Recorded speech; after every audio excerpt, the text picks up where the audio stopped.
If they're only- Even if they're only half as good, they're half the price, so you buy them and it's a hobby. You replace them a second time. Maybe they're too young to realize it.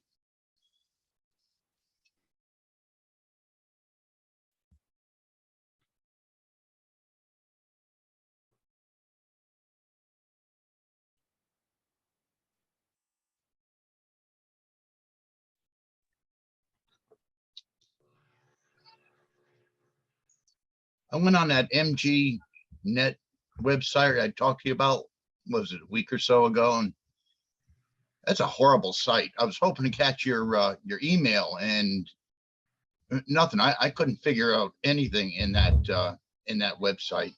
Was it the enthusiast or the experience? No, the Enthusiast is a great site. It's the I love MG. the enthusiast. That's the only one I do anything with. The experience seems, I don't know, it's got too much, it's too internet-y. Have you visited the T-Type 2 website? Yeah, regularly. The articles on that are fantastic.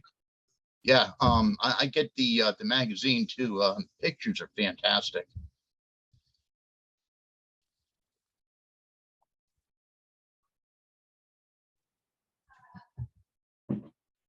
Not gonna work with my background.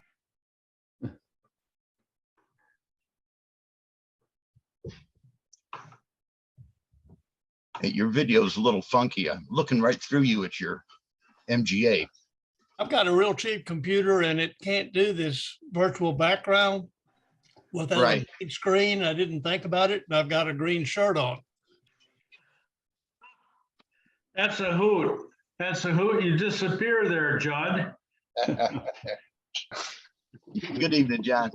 Hi, John. Hey, good evening. Good evening. I keep saying I'm gonna get a green screen for the back of me because I got some nice backgrounds here that I can go to. Let's see. Where's a good background here? I'm liking what I see there. Yeah, that's from the shop up on Fulton Street. And let's see. That's a nice one. Yeah. And let's see. Here's one when I was hairier with my late wife. That's a background. Here I am next to my MGA. There we go. My MGA, my deluxe. That picture's from about 1978, 79. So I want one. still driving the same car, gonna drive it tomorrow. But anyway, what I came up to do is to put that up. That's real nice. But if I go to gesture, well, it isn't so bad here. But stuff disappears. I need a green screen behind me. I'm waiting to do. I don't know why I'm waiting. I should just do it. I ordered a special tool today to do snaps in a soft top. I'll use that about 10 times before my kids have to sell it along with the rest of my tools after I time out. So and of course the green screen costs more than that little tool, but not much more. Hey, it's 7 o'clock, so it's time for us to get going. Let me get my video up here. Well, I don't know. This is okay for now. So anyway, I want to welcome everybody to our Zoom session. Our 218th Zoom. It's not at all, but it's easily our 30th. I mean, we've been doing this for a couple of years. Started during COVID. And doing nominally 2 a month.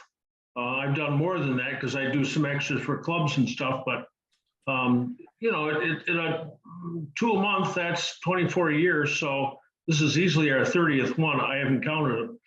I did work with my my administrative assistant, Marty, and she's gone through, shouldn't say we, she's gone through and put a number on all of them. So all I'm going to do is look at the number on the YouTube videos, and I can tell how many of these there have been, but that's of really no consequence. I want to just give if people are on tonight that are new, you know, we'll talk just a little bit about soft top snaps. Why that? Because I just did it. I'm real used to it. Had a real bugger of a time doing it. I want to talk about it. And then we'll open it up to chat. If you want to break in at any time, all you have to do is unmute yourself, which is laborious if you take your mouse or your touchpad and go over and unmute yourself, or you can hit the space bar, and while you're holding it down, that will unmute you. You can weigh in with whatever comment you want to, and then let go of the space bar when you're done, and you will be muted again. I've got a real powerful button here. It says mute all, and I use that several times every session, because there's always something going on. There's a barking dog, or someone's doing dishes, or somebody's answering the phone and so forth, and just doesn't realize that they're not muted. So I use that just to get rid of background noise. Isn't because I don't like it. Anyway, during our session, we'll answer those questions on chat. I wanted to ask everybody tonight to review, let us know about events. Events are coming up. I'm going to Altoona in a couple of weeks. Jim Pastor is probably on. But if you've got an event that's coming up pretty soon, just call it out and explain it just a little bit, where you are and what the event is, or one maybe that you're going to that you think is going to be great. And just so all the rest of us know, and there's often an internet link or something if we go on the internet and search. Speaking of internet, Olivia Newton-John died. That's real sad today. Anyway, I just saw that on the internet. Anyway, events. Who's got an event coming up? I have an event in Central Ohio. Okay, Jeff. It's the gathering of the Ohio faithful. We are going to stay at Mohican Lodge, and then we are going to tour the Mansfield area, including the prison that was featured in the movie Shawshank Redemption.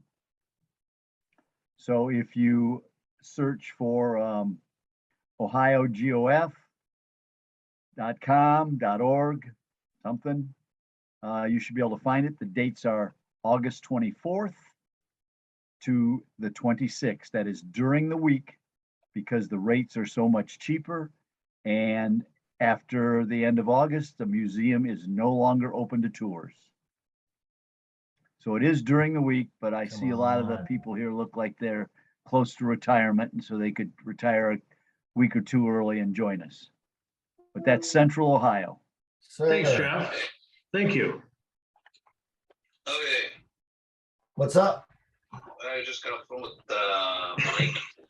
Here comes that mute all button. There we go.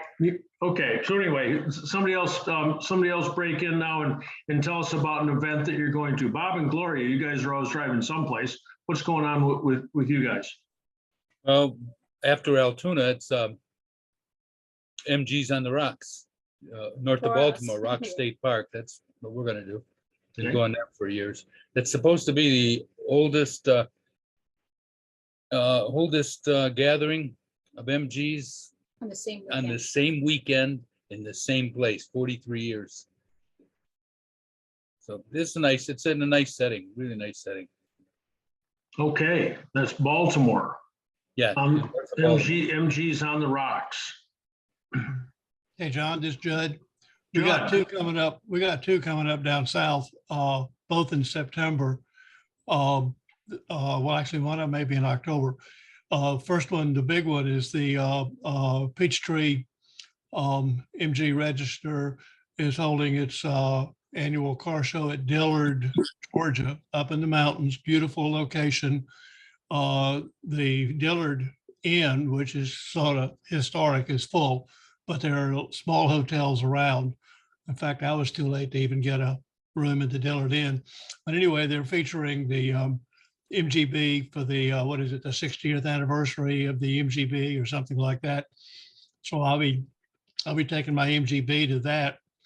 And then not too long after that is a real nice event in North Carolina held by the Western North Carolina British Car Club. By the way, the Dillard thing is by the MG Register, but all British sports cars or British cars are welcome, and there'll be quite a collection, eclectic collection there.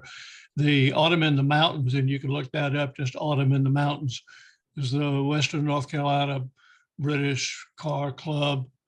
And it's in a little place called Mill River on Highway 191, just outside of, I don't know, maybe 20 miles out of Asheville, North Carolina, at a little brewery. Last year, I think it was last year they held it, and I think that was last year, but it could have been the year before because of COVID. They had like 200 cars. It's immense, and it's a nice place, and it's like I said, it's a little local brewery, so it's a nice event. So look both of those up on the internet. Thank you very much, Judd. Also, John, it's a. Brits on the beach. I'm gonna go back to Bob and Gloria. What's that about the beach?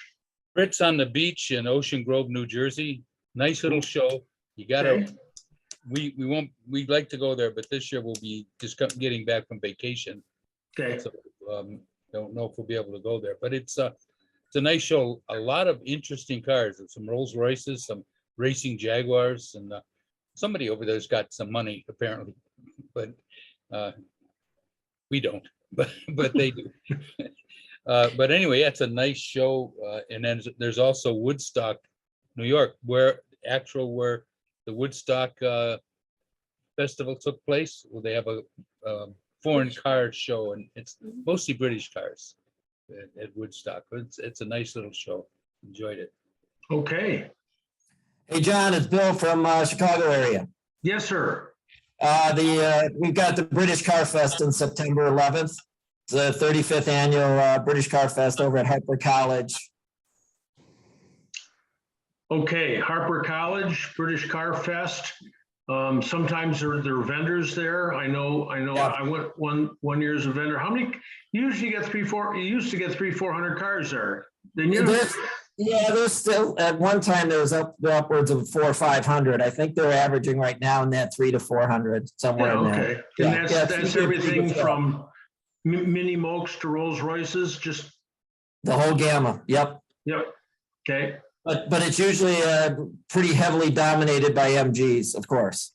September 11th, September 11th, yes. Harper Sunday. College. My daughter's adjunct professor there. So, okay. Just drove by there on Algonquin Road the other day. So, okay, any more events going on that anyone wants to talk to us about? This is John Caldwell. Can you hear? Yes, sir. I'm going to Stowe in September 9th through the 11th, Stowe, Okay. Vermont. They got Yeah. a great British invasion. They'll have 600 to 800 cars usually. That's the usual number. If you haven't been to it, it's well worth going one time. Real good show of British cars. A lot of Is that- MGs too.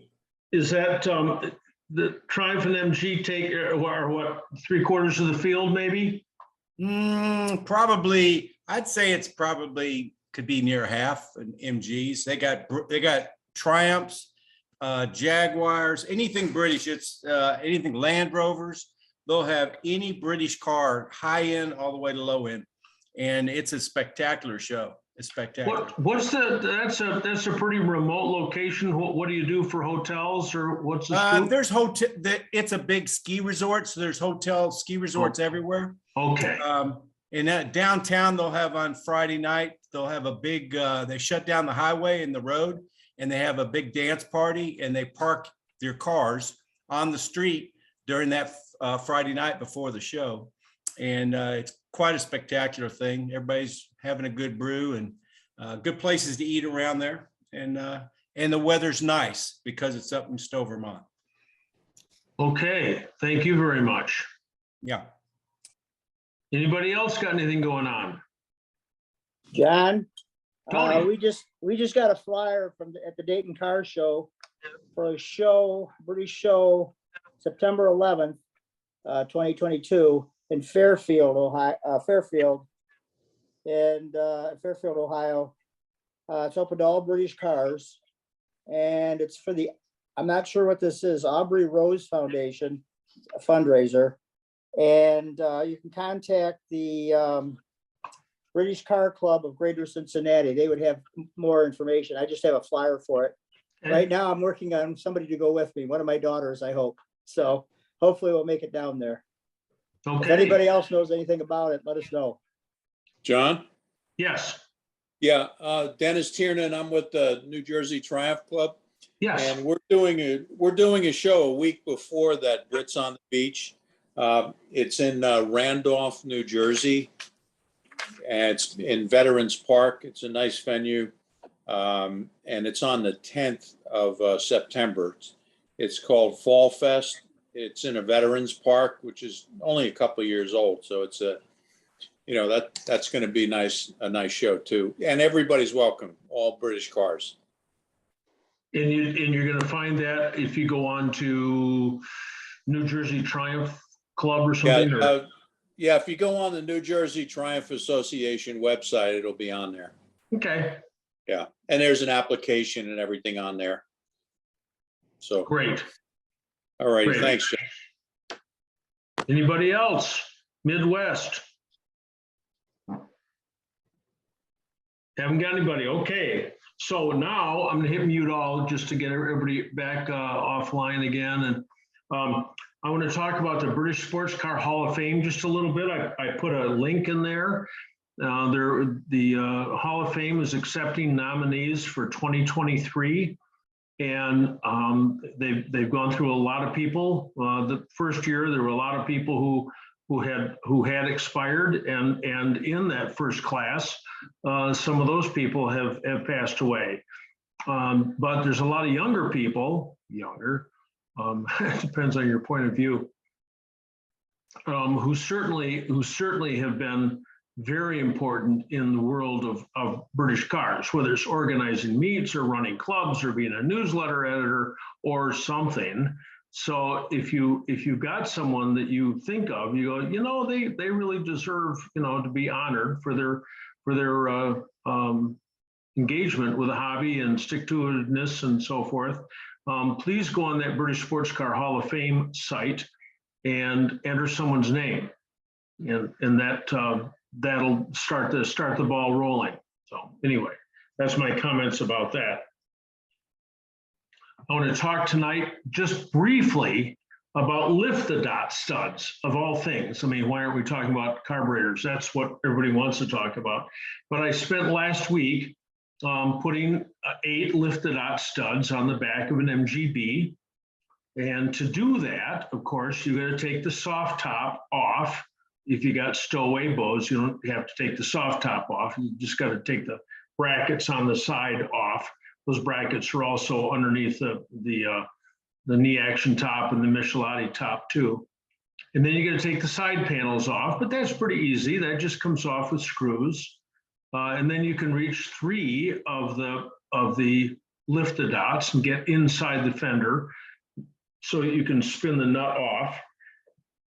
Or if they're rusted unbelievably, then what I did in the back, where I couldn't hold the nut, is I put down duct tape this way and that way, fore and aft, and used a cutoff wheel and came down on the top of the studs, nipped the stud off, and went very cautiously, because 2 things are going to happen. Your cutoff wheel is going to dance off that and hit the paint. That's no good. And the other thing is, of course, the cutoff wheel is a grinder, and you're spinning like this, cutting down onto the top, putting an X on the top, and in effect, then getting rid of the head. It's going to get really hot. It's going to melt the paint. So you have to do it, and then you wait a little bit, or use a blowgun and cool it down and go at it again. So when you're reaching underneath there, you put grease on your finger. You put a real 1032 nut, an American one that takes a 3/8 wrench, great big one, on your finger. And you put more grease on top of that and put an internal star washer on it with all the little jags on the inside. Internal star washer. Number 10, internal star. Find the hole, and you've got the nut in the washer, and put the stud in from the outside.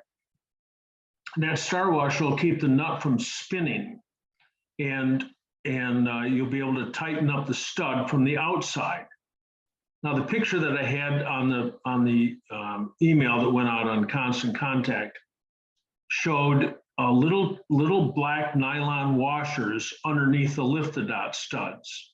Two reasons for that. One, when you tighten it down, if you're tightening up the stud from the outside, and if you're just on paint, guess what happens to the paint? You know, it tears it up. So that washer keeps the paint from getting destroyed. The other thing that the washer does is it compresses, so you can get it really tight. You can get it really tight from up above and not have it come loose again. And it stands off. And you can use white ones too. I like to use black. They almost disappear underneath the Lift-A-Dot studs. You really can't see them. When those Lift-A-Dot studs come, they come with like a 2BA nut on them, which is 5/16.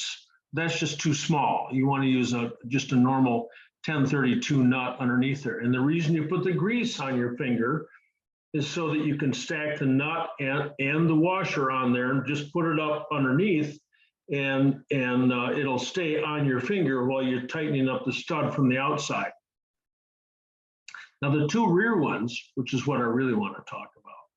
So I was there last week with a friend of mine, and I said, I don't know why I can't do this. I remember sticking my finger in there, but I'm older. My fingers are fatter. They don't bend quite as easily as they used to. If you've got little fingers, you've got a younger person to do it. Again, you know, it's the grease and the nut and the internal star, and you slip it underneath there and start it. But my gosh, I tried for an hour, 1 hour. The shop rule is if you're trying something for a half an hour and you're not successful, stop and walk away, because you're going to get mad. You're doing it wrong, something. So anyway, I tried for a whole hour along with this other guy. He and I were changing places. We're trying. He had some forceps. He says, I got some forceps at home. I was actually going to stop and borrow those. But then the next day I went, I said, I know I can do this. And I put the grease on my finger and I went in there and I got them both done in 5 minutes. So it's just your attitude and so forth. But holding that nut with the grease and putting the star washer on top of that, that's the trick to getting it in there. Then when you got that stuff all out, well, I ended up taking out the back panel. To take out the whole back panel, because that sort of covered up those holes where I was trying to get my finger, and I thought I can get better access if I get the back panel off. Well, that's a terror. That's got, on an MGB, I think that's got 8 rivets, pop rivets in there, and you got to drill those out. You got to be so cautious, because the drill's going to hop off the rivet and then go through the fabric. When I went to put them back on, I used an interior screw, just a real short interior screw. But of course, they poke through the back panel, so you got to go on the back panel and take one of those little thread protectors and push those on at each one of those points. So when you're reaching back there for a tool or some part, when your distributors failed and you're on I-95 and trucks are rushing by and you jam your hand back there real fast, you don't open up the back of your hand on the sharp side of one of those screws. So I just wanted to talk about using grease. I love using grease. Anyone who's worked with me, they go, oh my God, I can go through a third of a tube of grease during a tune-up, you know, but you got the carburetors off and the carburetor gaskets have all got grease on them and the valve cover gaskets got grease on it. So I love using grease. Grease and oil are your friends. And even though they're mostly for lubrication, they're also for sort of a temporary mechanics glue. It works really well on the underside of your finger. So who's had experience doing that? Anybody else have any techniques for for getting those lifted out fasteners on or off? That's pretty much how we do it after trial and error. And then you mentioned grease. Grease on the finger does it. On the TD, a lot of them you're screwing into wood. So the lifted dots I've got have got wood screw bases on them.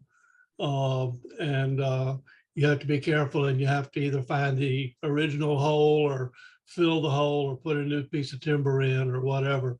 Bit of a challenge, but they work great.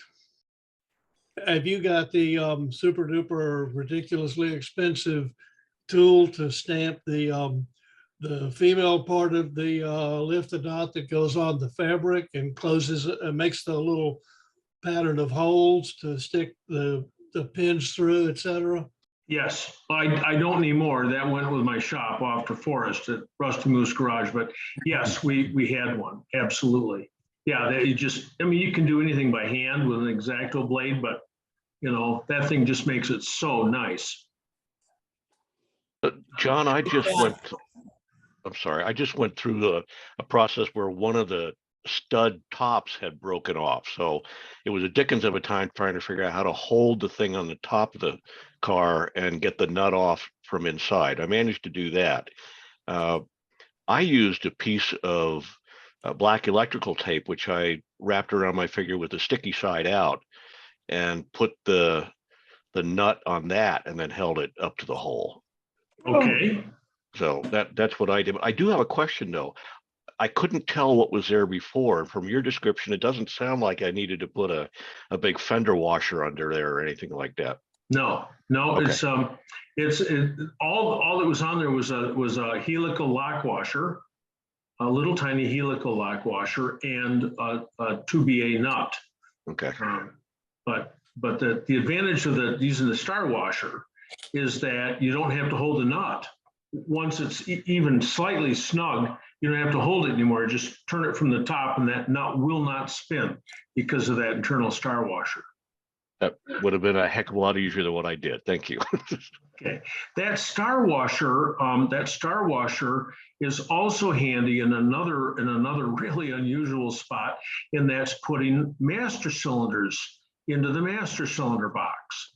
So when you go to put a clutch or a brake master cylinder into the box, there's bolts that go underneath the master cylinder that you can barely reach with any kind of tool that you might have, and then holding them with a wrench while you get the nut tight on the front, it's bonkers.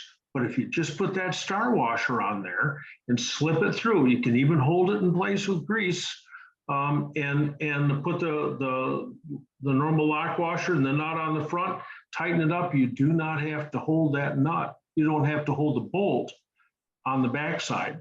And on a 68 through 74 MGB with the dual master cylinder, the tandem master cylinder, you take the reservoir off, you put the bolt through, put the reservoir back on, and it just makes it just so easy to fit.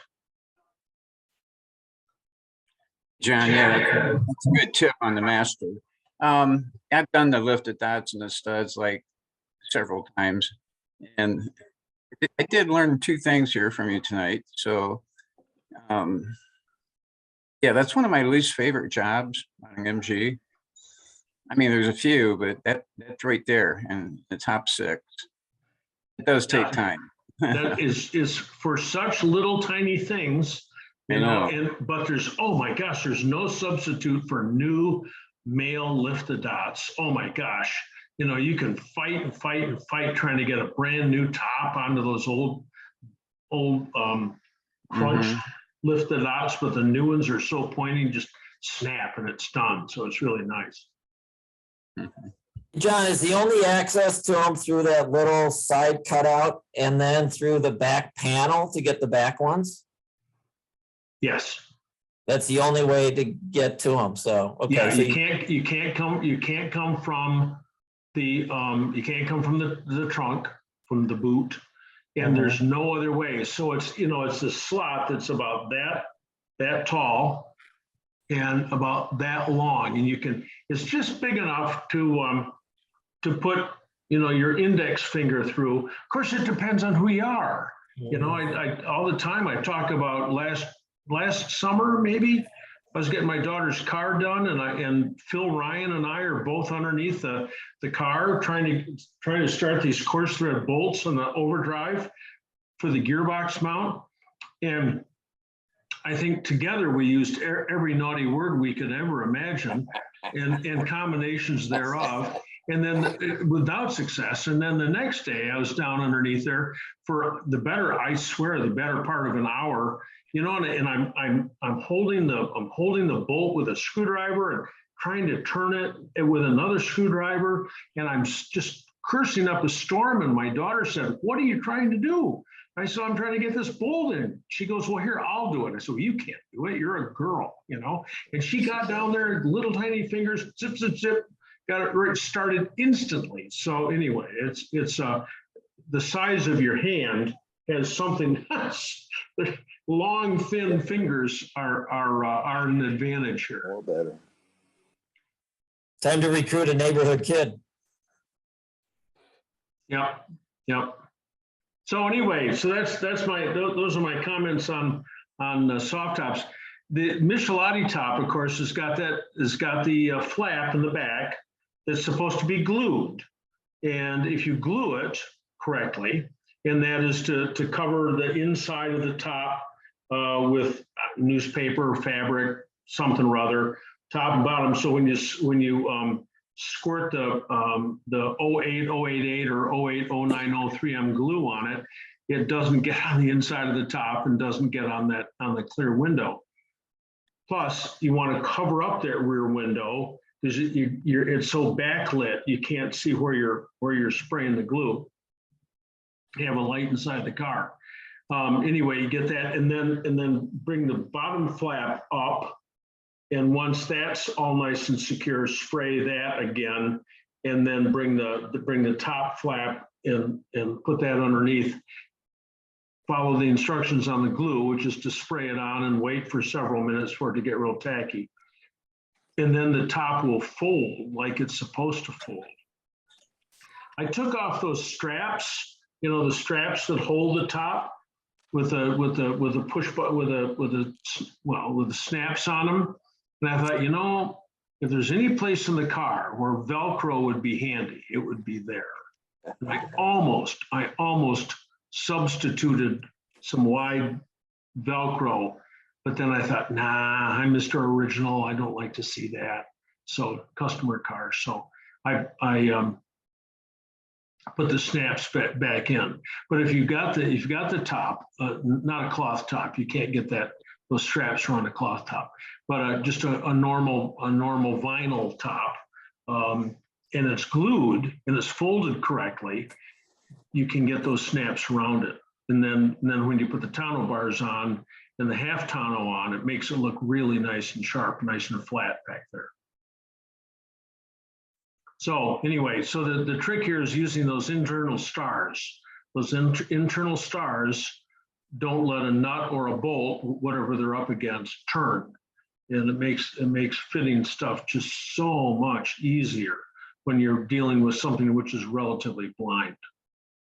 So let's go over to the chat section. Oh, well, first of all, I want to, we got going too fast, and I want to thank all those, you know, I make my plea, my regular plea, go to my website, universitymotorsltd.com, and on there's a little yellow PayPal button, and press it and make a contribution to me. Thank you very much. And it helps cover the expenses that I incur doing these. And it also says help John for his retirement, which it does. And I want to thank everyone who's done it. I haven't sent out email thank you notes for a while because I haven't. I could give you 100 reasons, but it's because I haven't. But I will acknowledge those people here. So I want to thank the people who have made donations since the last Zoom session. We got David Bond, Peter Price from Ann Arbor, John Uhas, Tom Starkweather, Craig West, James Van Lanningham, Scott Vittorelli, Daniel Swenson, Martin Heisel, Daniel Boyajian, George Riggs, Doug Clark. Doug's our official counter. He's almost always on. He'll be on tonight, be able to tell us how many people we had on at the end of the session. Quentin Reeder, Jeff Fields, Glenn Nikelski, Bobo Tanner, Mike Nestel, Bob and Gloria Cook, Wurslow Resources, thank you. Dean Wheeler, George Gardner, Tony Shoviak, Greg Fisher, and I think I'm back to the 25th of last month, which is our last seminar. So anyway, thank you very, very kindly for making those PayPal payments. It compensates me, covers my expenses, makes this not only enjoyable to do, but pays me a little bit for spending my evening answering questions and allowing all of you to talk back and forth. So. Okay, let's see here. We've got from Jeff Fields. He's got to leave at 7:15, which means Jeff didn't hear his name. He's got to mow. He's got to go out and mow now that the temperature is under 80. It finally fell here today. This weekend, it was about 95 with 95% humidity. I don't know what the discomfort index, I don't know where the humidity and the temperature crosses, but oh my gosh, we were way above the discomfort index point. So let's see, Pat G, good old Tandy Leather has the snap tools and neat poly hammers that work great on new shiny knockoffs. Must use a big hammer to whack the poly hammer. So Pat G, I thought you were going to go with Tandy Leather with the snap tools, but that was just a lead in. So where do those come from? Are you just going on the internet and order those, or? I get them in my local Tandy store. Just a little cheaper than Moss. Okay. And all the snaps we use on the car, they're using leather products. So yes, the button snaps, the lift the dots. Yep, I just went on Amazon yesterday, got it delivered today. I mean, how is this even possible with a vice grip with those ends already molded into them to reposition some snaps that came on a new soft top that are just they're just not right. They don't fit the car that I'm working on. So okay, Ann Nybert.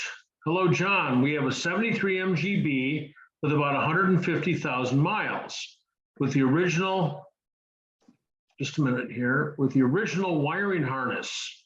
I'm having an intermittent problem with my temp gauge. It will function properly and apparently display the correct temperature, and then it'll drop and show the temperature is low. The fuel gauge appears to be working correctly, but perhaps a little low. But the reading does not drop. The wiring connections at the voltage stabilizer appear to be good. I've checked the connections at the temperature sensor and tightened the connections and put dielectric grease on the connectors. Any way to check the sender to determine the issues? I'm thinking it may be a loose connection going from the temp gauge to the fuel gauge. So anyway, Jim's on. He must be on his wife's account here. So Jim Nybert, are you on right now? Yes, sir. Okay, all right. I had problems with with our computer system trying to do something for my wife 2 weeks ago, and it's just been a cascading problem since then. So it must have migrated to my temperature gauge. Okay, well, let's see, what are my comments here? There are two types of voltage stabilizers. There's the original one, which acts like an erratic, slow turn signal. So if you take your 12-volt test light and put it into the wire that goes to the temperature sensor, that's the easiest one. Ground the other end of your test light, turn on the key, it'll go, after about 20 seconds, it'll begin to go on, off, off, on, off,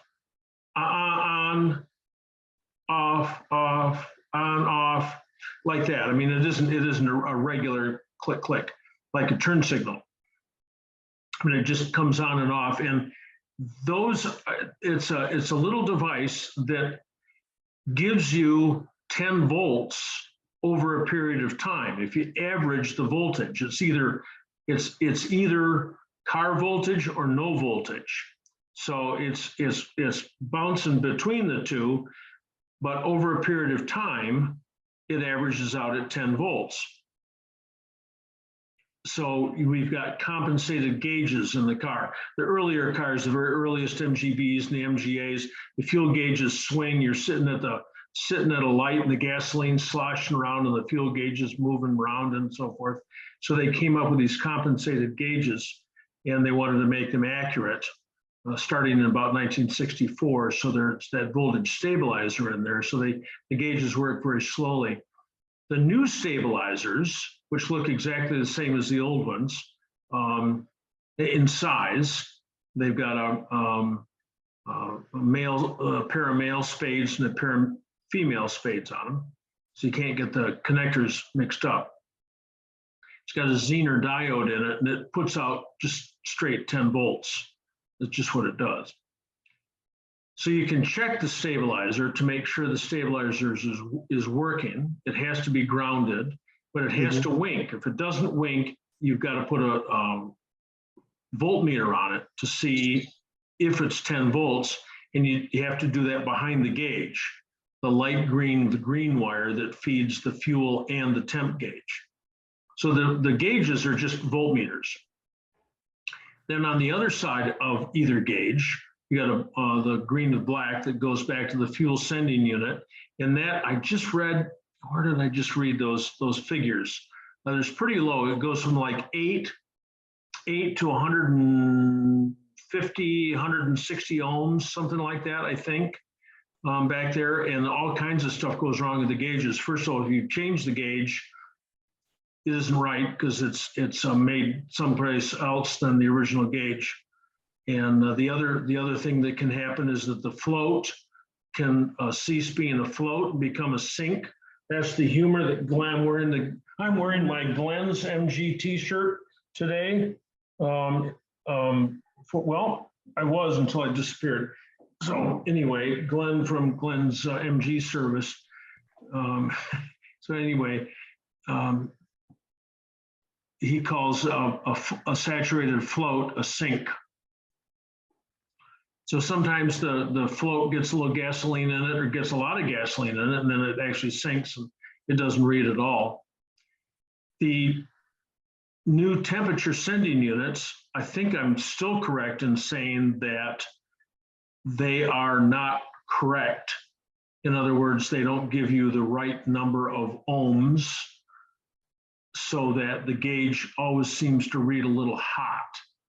That's a real common complaint. You can put a resistor in the circuit, but then the whole sweep is wrong. So you might as well just get used to reading high. If you've already done all that stuff, you've crimped the wires and everything, it's not the wiring loom itself that just doesn't go bad. If you check the voltage stabilizer and it's working, either putting out 10 volts because it's a new one or that erratic on off. And in both cases, whether you go to the back of the car and pull off the green with black or up front at the temp gauge and pull off the green and blue and put the sending unit into each wire and ground the other one, the gauges go all the way up to either hot or all the way up to full with a normal kind of cheesy Napa $7 test light. So it's about what I can tell you about that. Okay, I'll see what I can get into. The last thing I wanted to do was stand on my head underneath the dash trying to get, make sure that the wires are connected, but I'll go that way if I have to. Well, you can use a probe underneath the new stabilizers have got a circuit board on it, and it's the front of it's kind of go greenish. And the original ones, the circuit board isn't a circuit board at all, but it's that really dark tan brown phenolic plasticky stuff. So there's a real difference there. But if you use your test light on the wire coming out, like right up at the temp gauge, you'll be able to tell whether it's winking on and off. You can't keep track of how much. You haven't got a stopwatch. You can't keep track of the amount of time it's on, so you can figure if it's 10 volts. But those things either, generally speaking, they either work or they don't work. So anyway. Good luck with I that. appreciate it. Okay. John, excuse me, before you go further, there were a couple of chats above Pat G's, and I didn't know if you were aware of that. No, I didn't see them. I'm sorry. Here, let me, I got Jeff Fields. I got Tandy Leather. I've got Jim Nybert. And now I'm on to Jonathan Graboff. Well, I know, but above, you started with Pat G and the old Tandy Leather thing. And there's one from Brian Miller and one from John Tershak, and then one from me above that. And I didn't know. Go figure. I don't see those on mine. I don't know why. So anyway. So who's one of them's from Brian Miller? Oh yeah, one from Brian Miller, one from John Tershak. Yeah, here I am. Okay, Brian. So what's the scoop? Yeah. You're gonna have to restate your problem because I can't find your. No problem. I got a 73B 69 engine in it. Changed the choke cable. Put the new cable in, and for whatever reason, when you pull it out, will not lock. And other than trying, I've got the outer sheath came with the cable, but how would you ever get the new sheath in that dashboard? I got gorilla size hands. I don't think my granddaughter could get her hands in there. Okay. So either tell me how to lock the cable or put a new sheath in.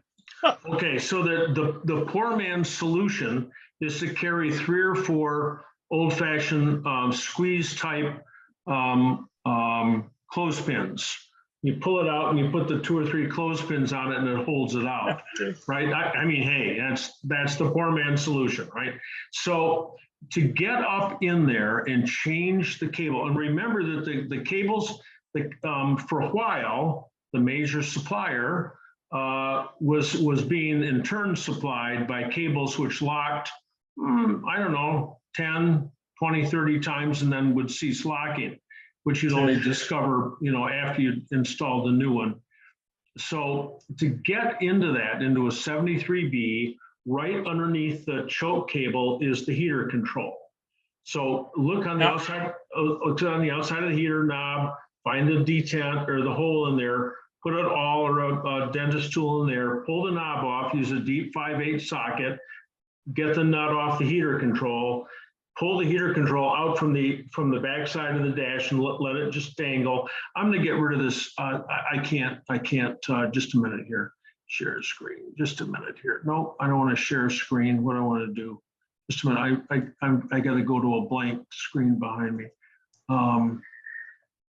Just a minute here. Oh, it's stick the arrow going up. None. There we go. Okay. Right.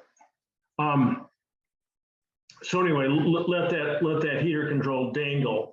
Now you can reach up in there and feel the back of the dash. Now you've got to go to the hardware store and buy a ring spanner, a box end wrench.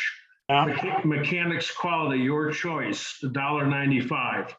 Cut the thing about that long and then put a slot in the ring.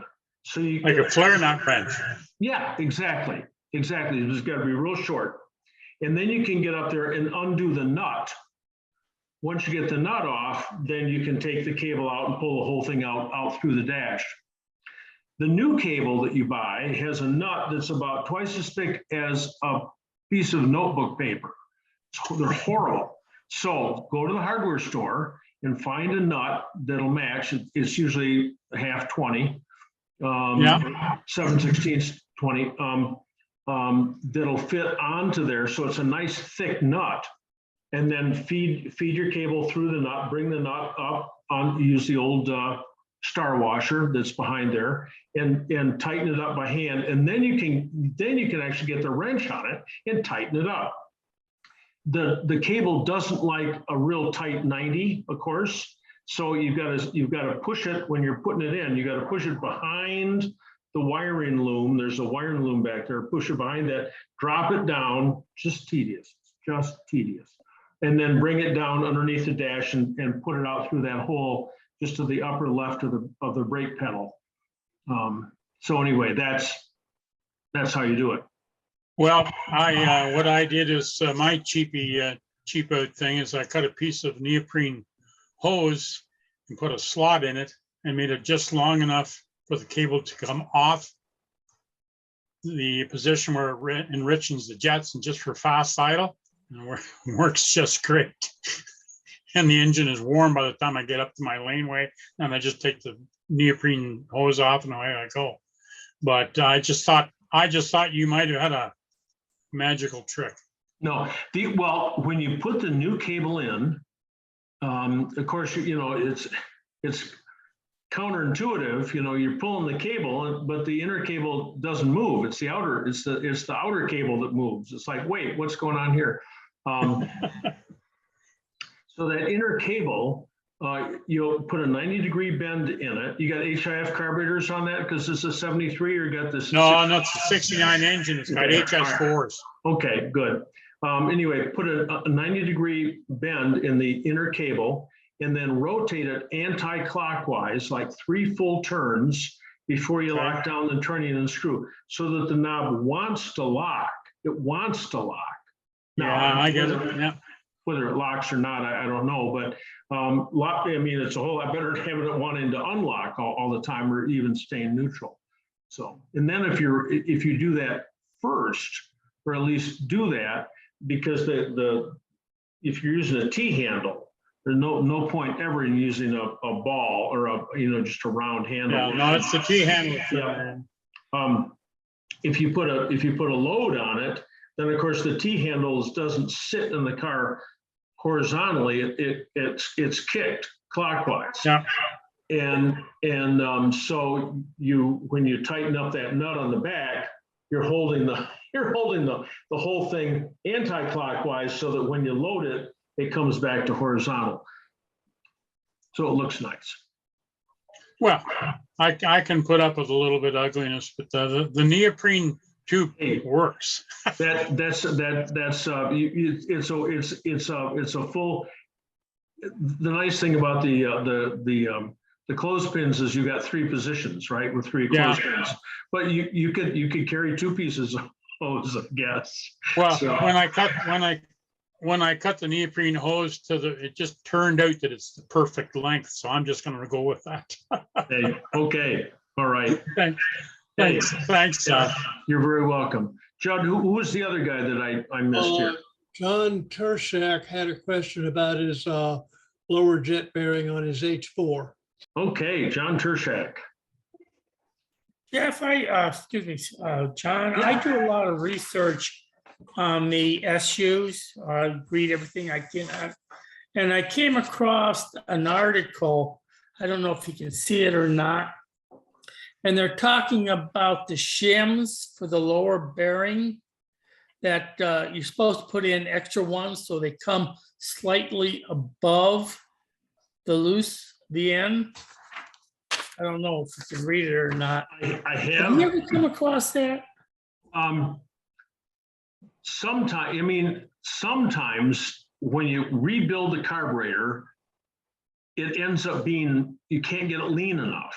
A rebuilt carburetor, you can't get it lean enough. So you get it lean enough by getting the jet up a little higher.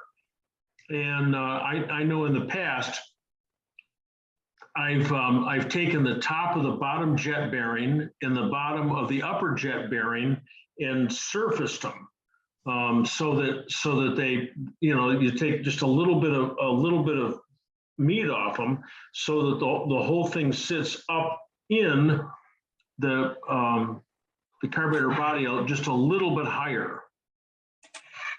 But Yeah, well, this article says it's supposed to, that lower jet bearing is supposed to be just a little bit above the nut. bridge, above the bridge. No, it's the D would be the Glen nut. Show me that diagram again. I get you on speaker view here. And so item number N, which is the washer at the very top above the top jet bearing, that has been in the past supplied way too thick, and it pushes the upper jet bearing too low. But Joe Curto's got the right kits, and I want to say that most of the kits you buy now, that's a really thin washer now. By the way, on the vacuum line comes off the distributor to the rear H-4s. There was a question on MG Experience about the tap that was used on there. I talked to Joe and he told me it was a 7 millimeter 1.5 on there, but that's wrong on that part. It's a 7 millimeter point M, 1M. And I couldn't tell on mine because it's the printing is off. We've had an ongoing discussion on that, and I asked Calvin out at Moss, because they've got a lot of the original drawings, but he said they get that part supplied to them, so that thread hasn't been, they can't define that thread. That's as close as I've gone to a source. It might be 0BA, and BA is you can argue basically it's a metric form. It might be 0BA. I've used 7 by 1 or 7 by 1 1/4. That's what I usually use. The aluminum, the brass are so soft that if you get it close, it will work. Yeah, I've been checking it out on one of them to see whether or not when the threads look clean. I've got an old nut that comes off that vacuum line that I run down there and bring it out there. And that's the way I've been checking on there. And if they don't work, I'll run that tap through there.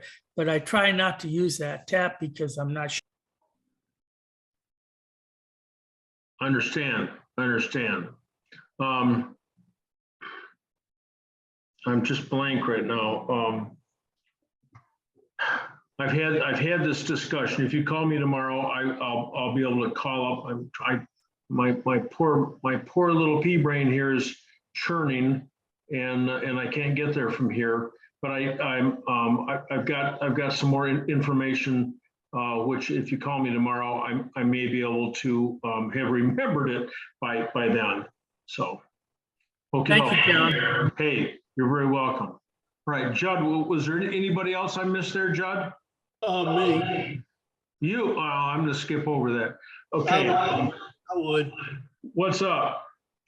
A rattle in my TD seems to be coming from the timing chain. When we reassemble the motor after we put in the roller lifter and cam, we use the existing chain and tensioner.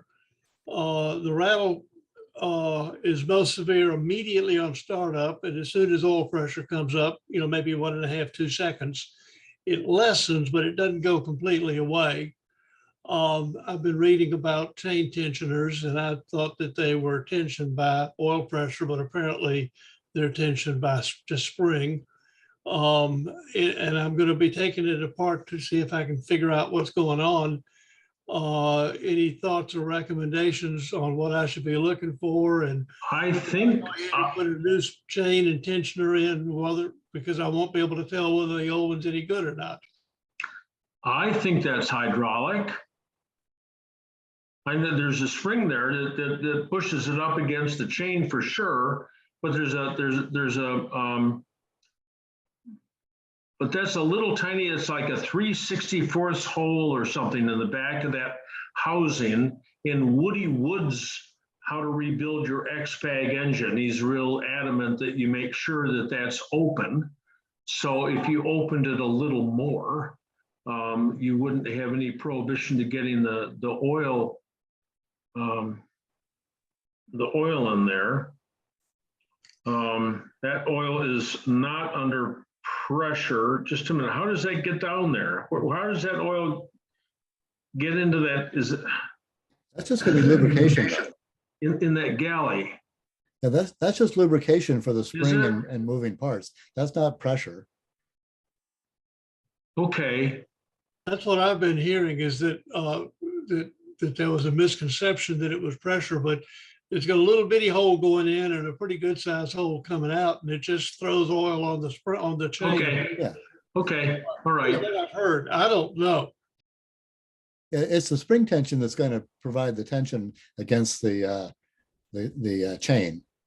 Okay. But if I hadn't cleaned that hole out so I wasn't getting lubrication, would that likely cause a lot of rattle too? But Probably. when you say rattle, does it sound like almost like a rod rattle? I don't know. It sounds like a rattle. And then it goes away. I thought maybe it had something to do with the roller lifters, but I don't think it does.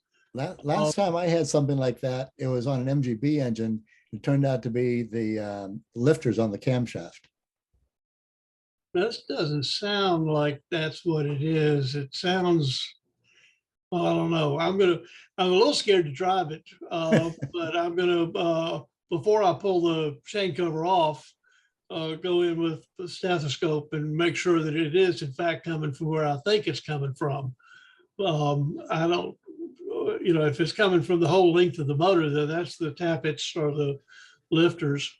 And I did change to a roller lifter system, and it really improved the drivability of the car, but I don't want the damn chain to fall apart on me when I'm up on the Blue Ridge Parkway or some such place. What does Lou Finelli say about you get the cam from Lou? I got it from Lynn Finelli, yeah. What's he say about it? Did he say anything about noise or? He said it shouldn't be making noise. Okay, well, yeah, okay. And he mentioned that whole oil input hole and make sure that it was cleaned out before I put it back together. And I have no idea if we did. I mean, we cleaned all the parts, but I don't know if I even knew that little bitty hole was there. So I don't think it's too horrible a job to take that tensioner out and check it. I wonder about a stronger spring. Would that just put too much load on the chain and cause early failure? I don't have any idea. I'm having a hard time believing that it's the chain making noise. So that once you get a stethoscope, on there, that'll tell you some more. How much running time do you have on the engine? You got half an hour on the engine? I've got a couple of thousand miles on it. Oh, excuse me. All right. I Okay. mean, I only did this a year and a half ago, but I drive that car all the time and every drive is a couple of 100 miles. It's been making this noise since the get-go? I think it's gotten worse in the last month or so. Well, to get the front cover off, help me out. Don't you have to take the sump Most off? of the car apart. Yeah, take the radiator off, take the shroud for the radiator off. You gotta take the sump off the bottom of the engine, don't you, to get the timing cover off? I didn't think I had to take this. If I've got to take the stump off, then I might just live at the damn rattle. Well, I was gonna say, if you're gonna even get close, I thought I drop did. the rod caps, because that's the, you know, that if it makes noise and then it reduces the moment you get oil pressure, oh boy, I mean, that's, I mean, it's textbook rod knock, but you know, is it? I don't know. Sounds like another rebuild. Oh, boy. I had to take the, I'll have to read the workshop manual, but I didn't think I had to take the sump Okay. off, take the chain cover off. What kind of seal do you have up there? Rope seal, or you got one of those 14005 Chicago rawhide seals? It's the rope seal. Oh, then, yeah, then maybe you can get that off without taking the sump off, but, Yeah, it's just the half, yep, the half seal. yep. Fred, what's the, I'm sorry, okay, Judd, let us know what you find on that. Oh, well, I was hoping you had a silver bullet. No, I don't. Fred, what, John Turshak was asking about that thread on the for the vacuum fitting on the rear carb. What did you and I talked about that? And you started off at 0 BA and then we ended up with what? I think the last time I looked at that, I was able to run a tap through there that was like a quarter 24 or something like that. It was like the same tap that you'd use on a 7/16 inch head bolt. Okay, well, that quarter 24 is Or maybe it's quarter, I think quarter 24, but quarter 28 is a normal maybe one, 28. but- It was yeah. quarter 28, quarter 28. So you might try that. I had a bottoming tap that I was able to just screw in there. That continues to be a mystery. Yeah, I don't know if that's the right one or not, but that seemed to work. Okay, all right. Okay. Okey doke. Hey, thanks very much. Let's see, here we go. John Graboff. I need to rebuild the wishbone assembly, replace the tie rod ends and the steering rack boots. Looking for recommendation for bushings, the tie rods, and someone recently recommended rack boots from Napa that were much better than ones from Moss. Yes, I wrote the number down too, John, but when I went to order them 2 days ago, guess what? They are now obsolete. And I said, well, what replaces them? And she said, well, because it's obsolete, all the information is gone. So she wanted me to get the outside diameter of the rack, which is 1 3/8, the diameter of the tie rod end, the tie rod, which is 1/2 inch, and the length. Craig West, who's going to be here tomorrow, we're going to rebuild his rack and pinion in my shop, and he stopped at Engel in Kalamazoo and bought rack boots there, and he said they look really nice, you know, that, but it's the question's how long do they last once they're on the car and they got oil on them. So that's it. So I can't give you that Napa part number because it's now obsolete. It's really sad. But what kind of bushings to use in the wishbones? So you've got the original two-part bushings there. John, are you still on? Yes, I am. Okay, great. the original two-part ones are absolutely horridly worthless. So don't even consider those. Then the next one are the solid ones that are called the V8 bushings, because they use those on the MGB GT V8, and they were the cat's meow for a long time. And they're really nice. They're great. You press them into the A-arms using a couple different size sockets or even more exotic tools if you've got them. Then there are red Prothane bushings, and there are black bushings. I don't know which ones are harder. I think the black ones are harder than the red ones. I think so. Moss has got a display of the red ones and the black ones. You have to use the goo that they give you because if you don't, they squeak horribly. Then you got to take the whole front end apart and do it. Because you're going to change the A-arm bushings, if there's any reason at all to change the bushings between the front cross member and the body, do it now because the spring's going to be out of there, and you have to do that to change those bushings in there. If they're still good, then there's no point doing it. But if they're not, this is the time to do it. The tie rod ends, you can buy just boots. You can buy just boots and jam them full of grease and put them back together, unless you used a pickle fork or something meaner to get them off there, or wreck the threads on them or something or other.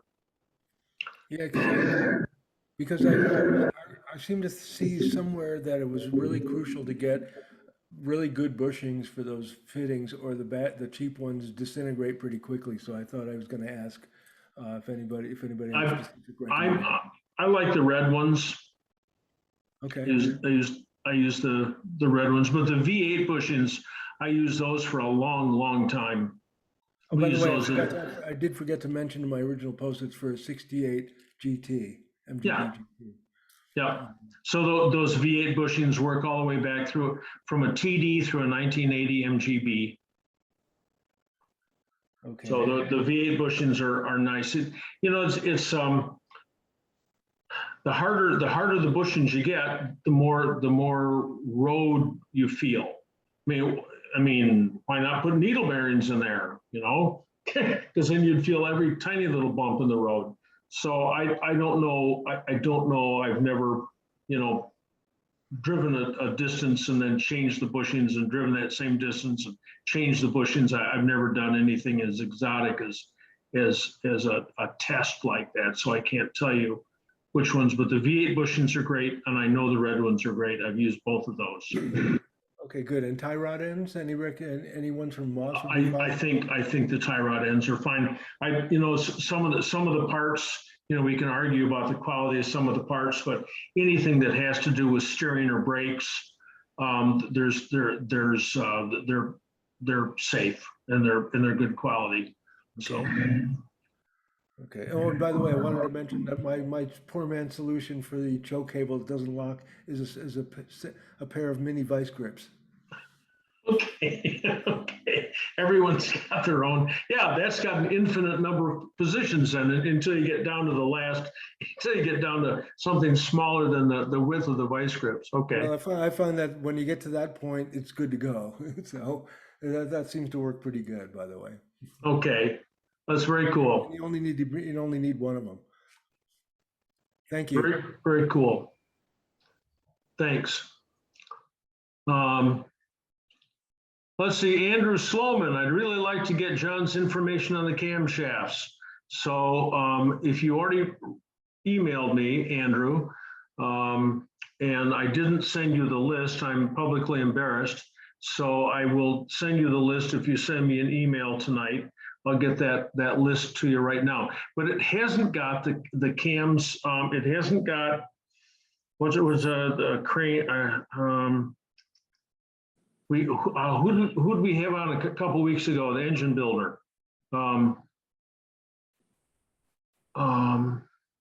He uses a cam, and I can't remember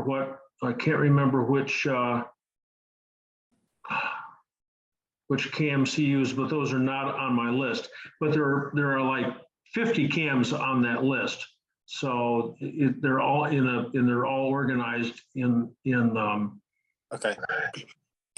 It seems like the ones I see on MG Experience the most, people are talking about is can you hear me?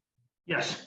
Okay, was the Kent and the Piper, and there's just so much information that I just, so also, Wurzler Resources is me.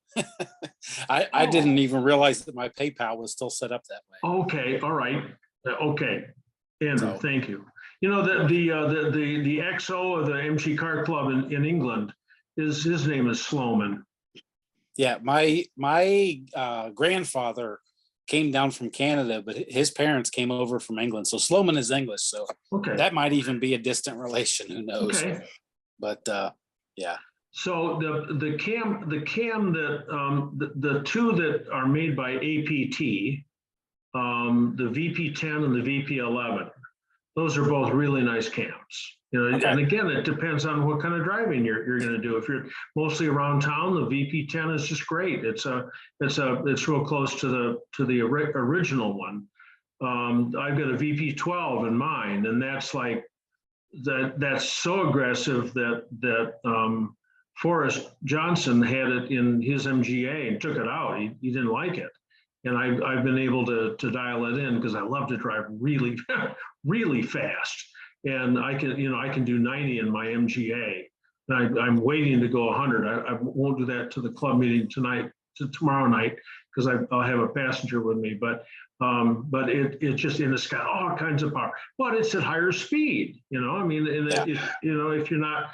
I love driving on the expressway. Some people say, "Oh my God, why would you drive on the expressway?" Because you can go fast. You know, that's why it's safer on the expressway to do 90 than it is on some 2-laners. So anyway, it depends on the type of driving you're doing. But I've got all the specs around that. So just send me an email. I'll send you that camshaft list. Okay, I'll do that.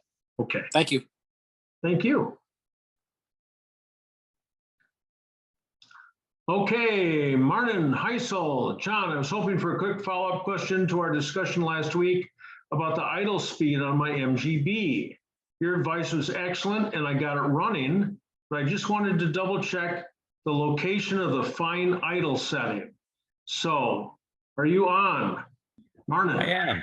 Okay. I am. I'm here, and it was running, but it was cutting out at idle. So you gave me some excellent advice. I was able to use the idle screw correctly. And actually, I can show you. I tried taking a couple of pictures on my phone just before, and we'll see how well this works. If you can, of course, I'm blocking it. I think it's about there. Yeah, I know. So what happened is Martin was using the CO, the fine CO metering to change his idle, and the only reason that worked was because it was running so rich. Yes. So okay, good. So I turned that all the way down as you suggested. It's still running rich because I mainly used the fast idle screw to get it set. Took it for a drive the next day. It drove perfectly. I probably I went through probably double the gas that I thought I would. So I thought it's still probably a bit rich, maybe not quite that much.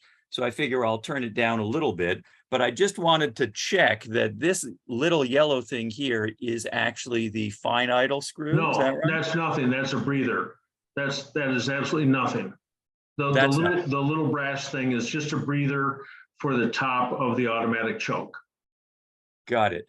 So here's the problem that I had, and this is why I was looking at this piece on the right-hand side. The little, you see, I've got a screwdriver pointing at it, because this is what you see in the Haynes manual. God, you're not going to be able to see that. But what it shows is it basically shows, I'll try, it always wants to turn the wrong way. No, I understand. So you try that. Okay.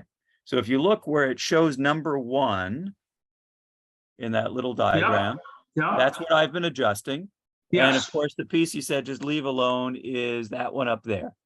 That has the lock nut. The lock nutted screw is the idle screw. Yes. Number 1, the spring-loaded screw is the fast idle screw. Got it. So that's what I was checking, because if you look here, it shows number 2 and it calls that the the idle screw. It That's calls that wrong. the fine idle screw, That's which is what wrong. was giving me the wrong information.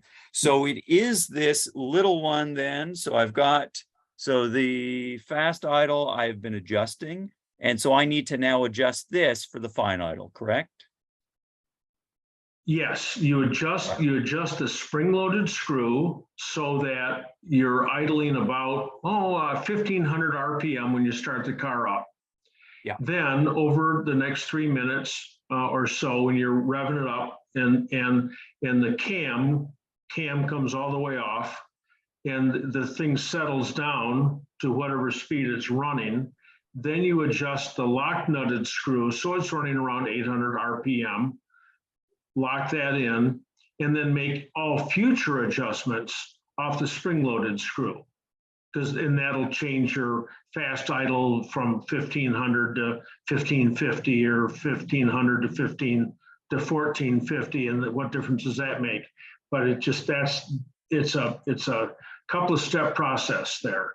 So the spring-loaded screw is the fast idle screw to begin with. And then the lock nutted screw is the idle screw. And once you've got about 800, then you can go ahead and make all future adjustments off the spring loaded screw. But do you have the 1/8 inch Allen wrench with a little barrel around it for adjusting the needle, for adjusting the mixture? I do, yeah. Okay, all right. So So that, when- that I have not readjusted, but I will do that because I think Okay. it's running too rich. It probably is, because when you were opening up or closing down that right-hand screw, that was allowing air to get into the induction without going through the needle. And it's to reduce carbon monoxide at idle. Got it. Excellent, excellent. So I just wanted to check about that because, yeah, and then I went back to the Haynes manual and I said, wait a second, that's where I got the idea to monkey around with the other one. So There's some weird stuff in books. I've had people say, well, the book says lift dual carburetors, dual SUs, lift the piston all the way up on one while you adjust the other. It's like, what? That's not, what? So anyway, you read stuff and it's someone's it's an editor's misinterpretation of the information, or someone's got a technique that's unusual, or it worked or something or other. So where are you calling from? London, Ontario. Okay. Yeah. Excellent. Well, thanks again. I appreciate it. Hey, you're very, very welcome. All right, next one up, we got Dave. Dave, everybody, I've removed the exhaust manifold for my 70 MGB, but I'm having a hard time removing the O-rings from the exhaust downpipes. I bet you are. Yes.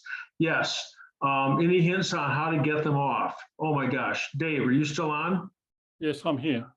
Okay, yeah, that's just a bitch. That's just awful. So it's not you. It's just a horrible job. So usually use a chisel, a prick punch, and you just keep beating them, and finally they'll sort of crack, and grab them with a pair of pliers and wind it off. When you put the new ones in, get some nickel anti-seize from Napa, or where are you calling from? Sydney, Australia. Oh, you don't have Napa there, probably, huh? No. Probably. You don't even have Tire Canada, so I don't know what you got there. But we've got Repco. Okay, all right. Well, anyway, we get some nickel it's really high temperature anti-seize.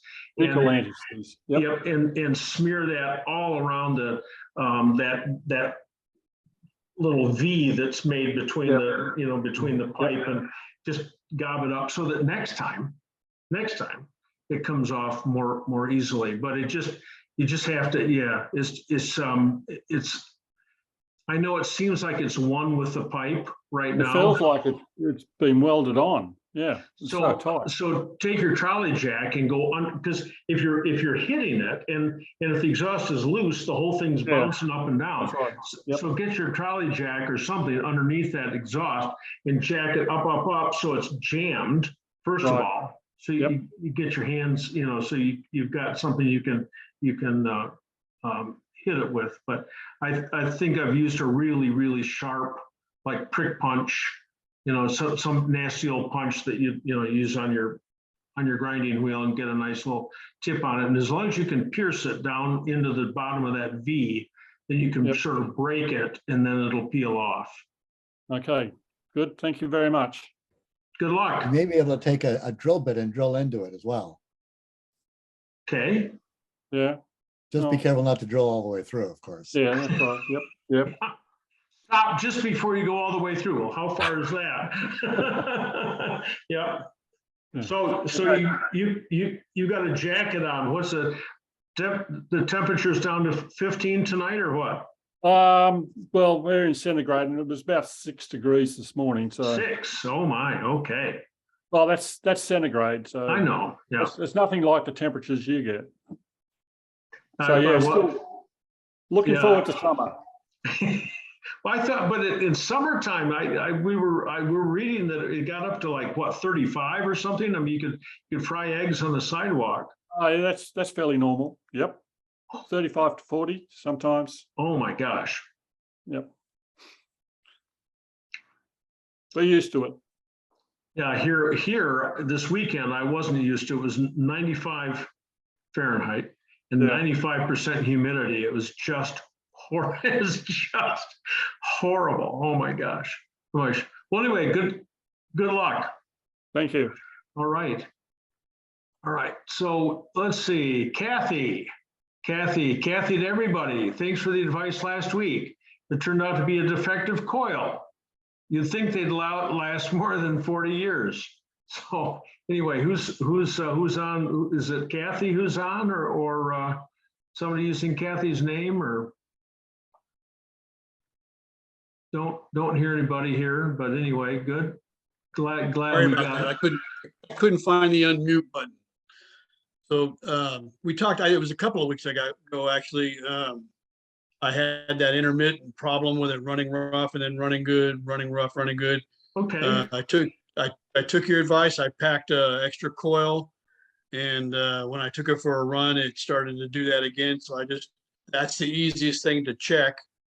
So once I replaced that, I took it down for about just a mile, and it ran just fine. So then I just pulled over in a parking lot. It took all of 10 minutes to put the replacement coil in and take the old coil out, and I haven't had any problems since. So I appreciate all your help. Excellent. Good thing the coil didn't fail on those vehicles behind you. Those are. But I had a lot of people passing me.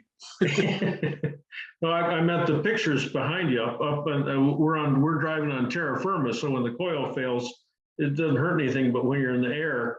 So you pilot or what? You got a lot of airplanes up there. No, I'm a big fan of Blue Angels, California, the U.S. Navy Blue Angels. Sure. And then my dad was a big airplane buff. Okay.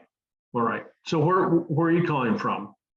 Elk Grove, California, which is just south of Sacramento. We're with the Sacramento Valley MG Car Club. Okay. All right. Great. Well, I'm glad that worked out. Glad that worked out. So thank you so much. Norman Smith. No, hey, we got another way to hold that choke cable out. Norman says, I use an alligator clip behind the choke button to hold the choke on my 75B with a Weber. So Norman, that's cool. And then back in the day, you'd use an alligator clip for something else too. So, hey, how handy is that? Sean, hey, John, 63 MGB, working on bleeding brakes and clutch using a manual vacuum pump.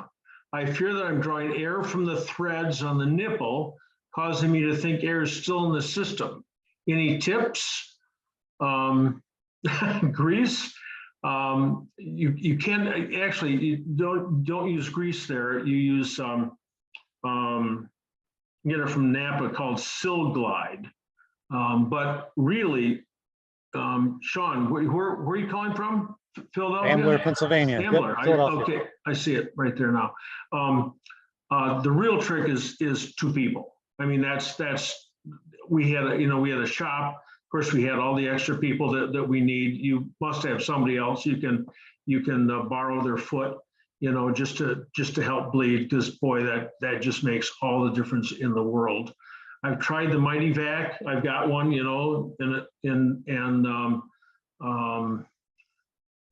you get those little bubbles and you go, God, is that coming out of the threads but the proof is in the pudding. Once you close the bleeder, the pedal ought to be rock hard. I mean, well, it moves that far, right? When moves the pads in and moves the shoes out, and then it comes, and then it's not squishy. It's rock hard then, because you can't compress fluid. If it's squishy when you're done, you still have air in the system. But I'd use somebody else to help you bleed it, with the warning that when they're helping you bleed the brakes, it isn't like doing an emergency stop. So sometimes, you say, okay, down, and they go, bam, like that, and you get a face full of brake fluid. So anyway. So John? Yes. John, can I make a suggestion? Do you ever try those speed bleeders? I've heard of those. I've never used that. It's They're great. Russell Engineering, a division of Edelbrock. The Summit Racing has them. You can get them on Amazon or eBay or whatever. But you get the right size for those MGB or MGA brakes, and they are fantastic. Then you don't need two people. You just crack it open. It's got a spring and a little ball bearing in there, so it doesn't let air come back in. And the threads are sealed with some sort of a silicone sealer or whatever. Okay. And these are called what? Speed bleeders. Speed bleeders. Yeah, but Russell Engineering. Okay. John, my wife loves them. She doesn't want to sit in the car up on jack stands and pump the pedal? Correct. Okay, all right. Okay, all right. They're about $7 a piece. Oh my gosh. Oh my gosh. Well worth. That's the same price as a quarter pounder with cheese. So, yeah. Not now. Okay. Yeah, all right. Okay, well, anyway, thank you. So Sean, you got some ideas here. Yes, thank you very much for the help, everybody. Appreciate it. Hey, you're very, very welcome. Let's see. Milton, I need help checking the timing of my new camshaft installed in my 78 Midget. Any advice? So Milton, I'll talk to you about this. But you've got to come on. Are you still on? Mr. Milton, with your 1500 Midget?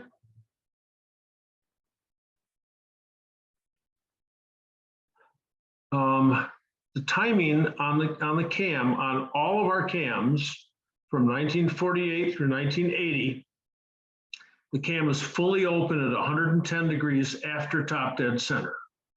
So now you get some exotic cams like that VP12 I was talking about. It might be fully open at 103 after top dead center, but 110 is the go-to standard number that you reach, 110 degrees. And the problem with the 1500 Midget is that there's no marks on the timing wheel. There's no marks on the crank gear.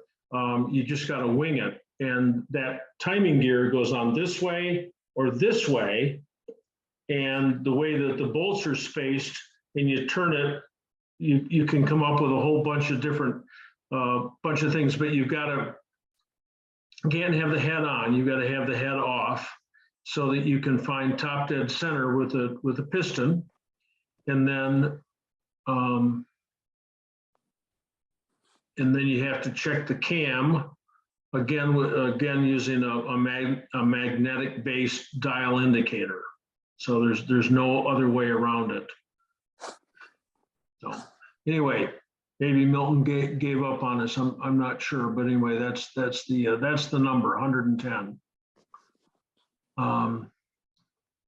David Basili, am I pronouncing your name correctly? I've said it a couple of times in the donation section. I hate to get people's names wrong. David, are you on? I am, and it's Balsillie. Say again. Balsillie. Balsillie. All right. Okay. So are there different thicknesses for the thrust washers in the, you call them planet gears, but they're the differential and pinion wheels. Together in the trade, they're called spider gears. I'm not sure why, but they're called spider gears. But there's the ones on the outside that turn the half shafts are the differential wheels, and the ones that have got the hemispherical back to them are the pinion wheels. And when I was up in Peterborough, I was talking to somebody, and they said that they had ordered up the new hemispherical washers to go behind the pinion wheels. And he said, I used a ball micrometer, and it turned out that the new washers were 2,000 thinner than the used old ones. Oh, isn't that nice? Anyway, that's just what I heard.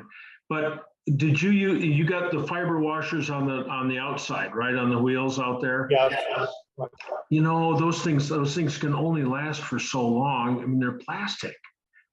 You know, they're plastic. I mean, there's a lot of force as those wheels bang out. You know, every time you do a reverse or a thrust or something, those wheels are banging around.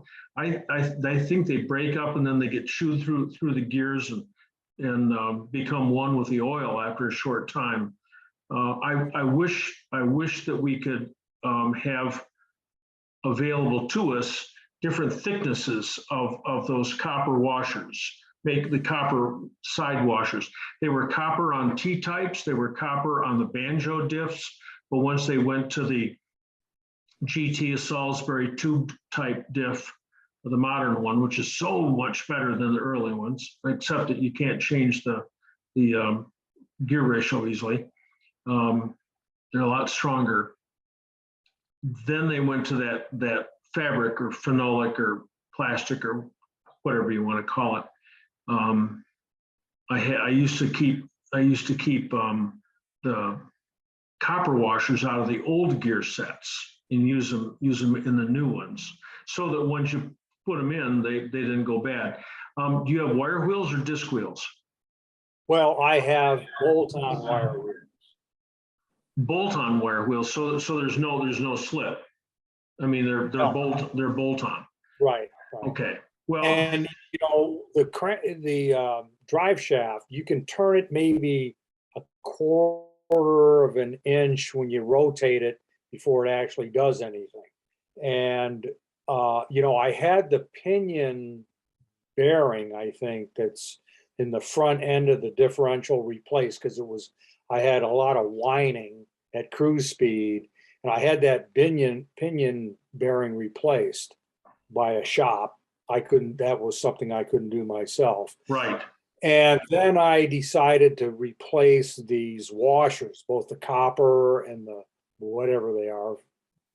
And I put it all together, and I still got it's not a tremendous clunk. It's just a kind of a clinky, tinny, you know, something isn't right. The U-joints are fine. I just had new transmission mounts put in. It's not that. So it's kind of frustrating. I mean, I'm just kind of living with it right now. Yeah, well, it doesn't hurt anything. Okay, right. Doesn't hurt anything. It's just frustrating. I wish that would be a nice cottage industry for someone to do, is to make up a series of those shims that fit out on the differential wheels. On the other hand, you don't want to push them too far in, because they get wobbly. On the other hand, if they're if they're tight, they can't wobble too much because of the shims. But that'd be a nice thing for somebody to do. Nice cottage industry. Somebody listening tonight can say, well, I've got access. I can laser cut these things, or whatever you have to. You can't make up a die to stamp them out. That's because you won't amortize the $150,000. Maybe somebody can spin these things up out of some cheap copper or something or other. So what you're saying, is it's just an annoyance. It's not going to be anything that can cause catastrophic failure. Correct. Okay. I can live with that. How thick are these washers you're talking about, John? How thick are they? Yeah. Oh, 32nd of an inch. You know, I wonder, I've got a set of shims to go in my dado saw set. They're copper. That I wonder if that wouldn't be a source to start with, and then just cut out what you need. But they are in all those different thicknesses down to about 32nd. Okay, maybe. Well, the only other thing though is that these washers, they have to have a critical center opening because you got a pinion that goes down through those things. Well, the hemispherical ones, yes, but the flat ones, that's kind of crude and rude. I mean, you wouldn't have to exactly get those. You know, you want to get the correct inside and outside diameter, but if you were off by a 1/16 of an inch or something, it wouldn't. Well, it can't be too small, but you know, they could run on an eccentric, because the only time they're turning, the only time they're working is when you're going around a corner. You know, I mean, theoretically, they're working all the time because the wheels aren't the same circumference. They're supposed to be, but nothing, you know, isn't perfect. So. Excuse me. Jim. You said Yeah. that clunk, don't worry about if you got a clunk. I've had that for years, and my rear end's getting old, and so is my differential. So, Oh, I got it, Bob. Well, with all the miles that Bob puts on his car, then I'm not going to worry about it. Right. I've had it for years. U-bolts holding your rear axle. It's surprising sometimes when you get your mindset that the problem is at one location and it turns out it's a simple solution at a different location. You might just have a little bit of movement going on in that rear axle. John, can I break in? Yeah. On those shims for the MGA, Yes. there was a gentleman that was making those shims for the back ones that were perfect. And that was Paul Middleton, Middleton. And he was from 1302 Mac Davis Lane, Lubbock, Texas. Love it. Very interesting. And where did he advertise those? Oh, you're muted, John. You're still muted. John Tershak, you're muted. You're still muted. Well, anyway, yeah, look at those. We just got to find out where they're from again. So, John, you're muted. John Tershak, Earth to John Tershak. I only got two hands. There we go. Okay, all right. There we go. Okay. Okay. Yeah, those look great. Where does he advertise, or? No, he came through MG Experience many years ago. Okay. And he was just a small little guy, one person, his little machine shop, and he was making them because he was into the MGAs. And like I said, it's Paul Middleton, Middleton, 1302 Mac Davis Lane, Lubbock, Texas. Okay, so John is going to send that address to me, and if anybody wants that, you can contact me, and I'll forward John's email to me, or John can put it in the chat section too. So that's great. Thank you very much. John, I need your address. Oh, my email address? keep Hey, John. losing it. Hey, John.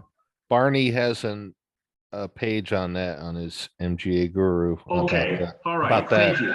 about that person. Okay, thank you, Ben Andrews from Valparaiso, Indiana. So Barney Gaylord is got some information about that on his mgaguru.com. So rear axle shims, something like that. Look under Barney's got 4,000 pages. It's lots of fun to look through there anyway. So anyway, we can get the information from there. Ben, it's very kind. Thank you very much. Okay, let's see. Now we're down to Todd Tweedy. Uh-oh, MGC. Ben Andrews, you probably should stay on. MGC brake caliper options. I know your feeling on rebuilding versus replacing. Does that hold true with Girling 16P calipers? Probably more so than not. Where are you going to get replacement ones? I mean, I don't know what else they fit, but yeah, I'm a real firm believer in rebuilding what you've got. I kind of figured as much. They've got ones available on either from Moss or British Northwest, versus sending them into either White Post or whoever. And obviously, I mean, they want $2.25 a side to rebuild them versus buying the new ones, but just thought I would double check. The new ones are 80 or something. It's $100. Yeah, it's like, oh my gosh. Well, I can tell you that the new MGB brake calipers, not all of them, not all the time, don't know exactly what the scoop is, but they throw their pads. They don't throw them out of the car, but they throw them towards the center of the hub. I heard about that. Maybe Dean Wheeler, I think, called me first on that from St. Louis. And it took me forever to try to figure out what he's even talking about. And then by the 6th or 8th call that I had from people, and I haven't had another call for quite a while. So I don't know if that was just an aberration or a bad set or somebody got some critical measurement wrong, but it's your brakes. And by the way, I got the last 2 Napa steering rack boots in the entire country. 169 dash, I can't remember what the part number was. Yeah, I called. I just thought, well, that's easy, and she goes, no, I'm sorry, they're obsolete. And I said, what are the measurements? What replaces it? So I'm sorry, there's no information available. It's like, oh gosh. When you were up at Mark's up at Quality the last time, I wrote it down, and I had to do the front rack on that GT you looked at, and I went in and I ordered the one and came out of like Tennessee, and the other one came out of Timbuktu, and I said, well, can I get another pair of these because I wanted to have them for my Roadster, and they're like, nope, that's it. So it's Todd Tweedy. That's the reason we can't get them. Todd bought them all. Okay, all right. Okay. That's from Tempo or Escort or the car they don't make anymore. That's it was a Ford. It was a Ford. I remember that. It was a Ford, and I don't know how we got the information. Somebody told it to us. So there's another one out there that'll work just fine. Okie doke. All right. Let's see. Janet and Reg, to everybody. We rebuilt an MGA gearbox, 40 years in a box this spring. It was apart for 40 years, maybe. All appeared well on the bench.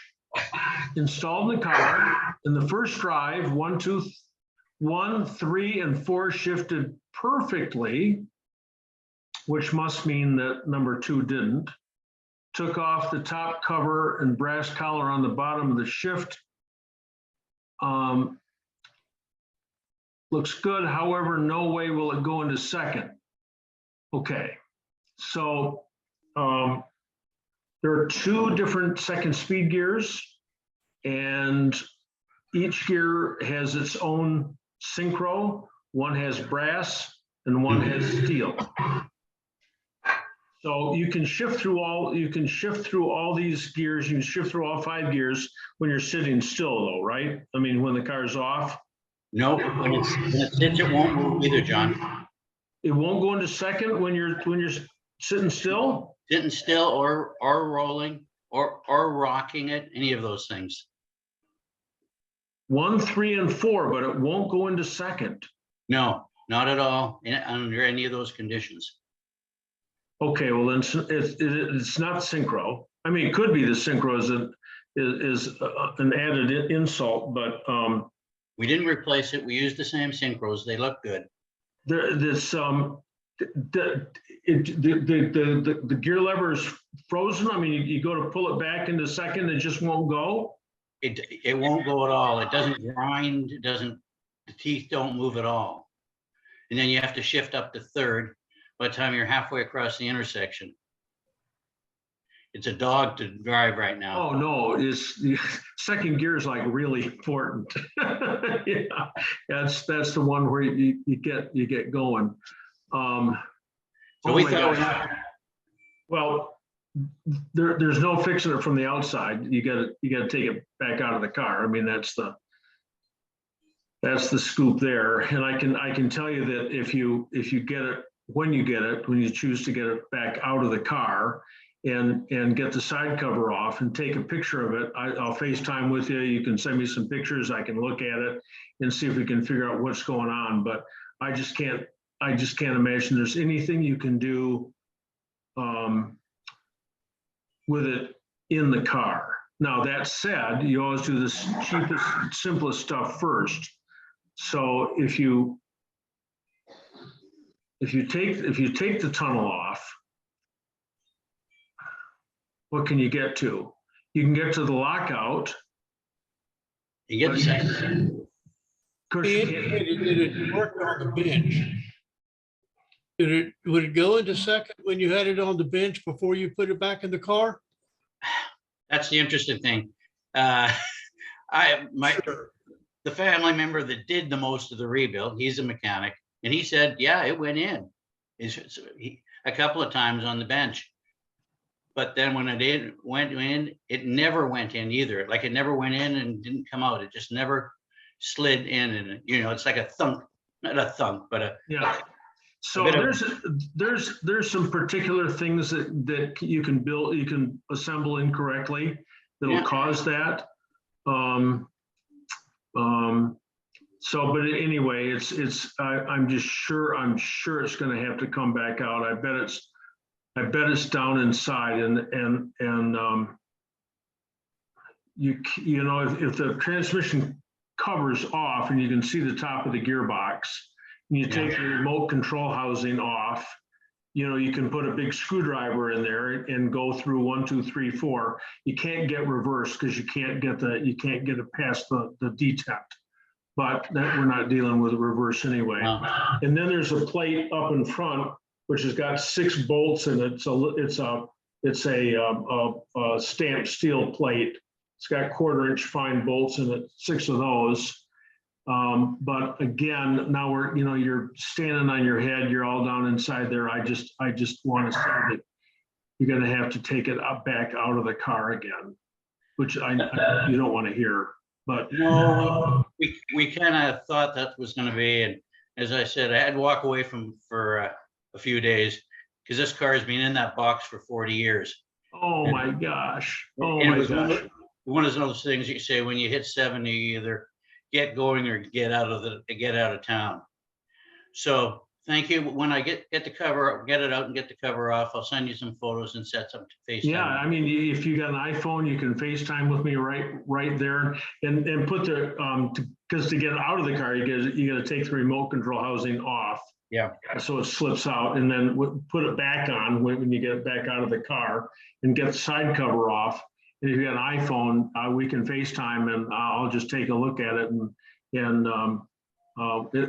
I may be able to tell you what's going on. There's something's misplaced there. So thank you for that. Appreciate that. One thing I just also wanted to follow up on, about a month ago, I talked about buying tires for the MGA. Yeah. It was a bear. I mean, my tires have got great tread, but they're 50 years old, as you know. So trying to find tires, none in Canada at all. I tried Coker, they couldn't supply anything, they didn't have anything. I ended up with a place called Speedway Motors. It's out your way. And I got that Firestone F560 tire, 165, 75, 15s. Yeah, they were the only ones that could supply them. 120 US, which was really reasonable because there was a couple of Versteins, but they were well over $200. So that's a plug for Speedway on that. They deliver them to the border for $40. And one of those experiences going through the border that you never hear, the guy said, "Have a good day." Oh my gosh. Oh my gosh. So good for you. Okay, so thanks very much. We'll be in touch later. Those great big signs that say Ontario's yours to discover really mean ours to discover what's in your car. Yeah. Exactly. Where are you calling from? Vancouver. Oh, okay. All right. Yeah. Club members couldn't out here, Peter Tilbury and stuff, very well connected.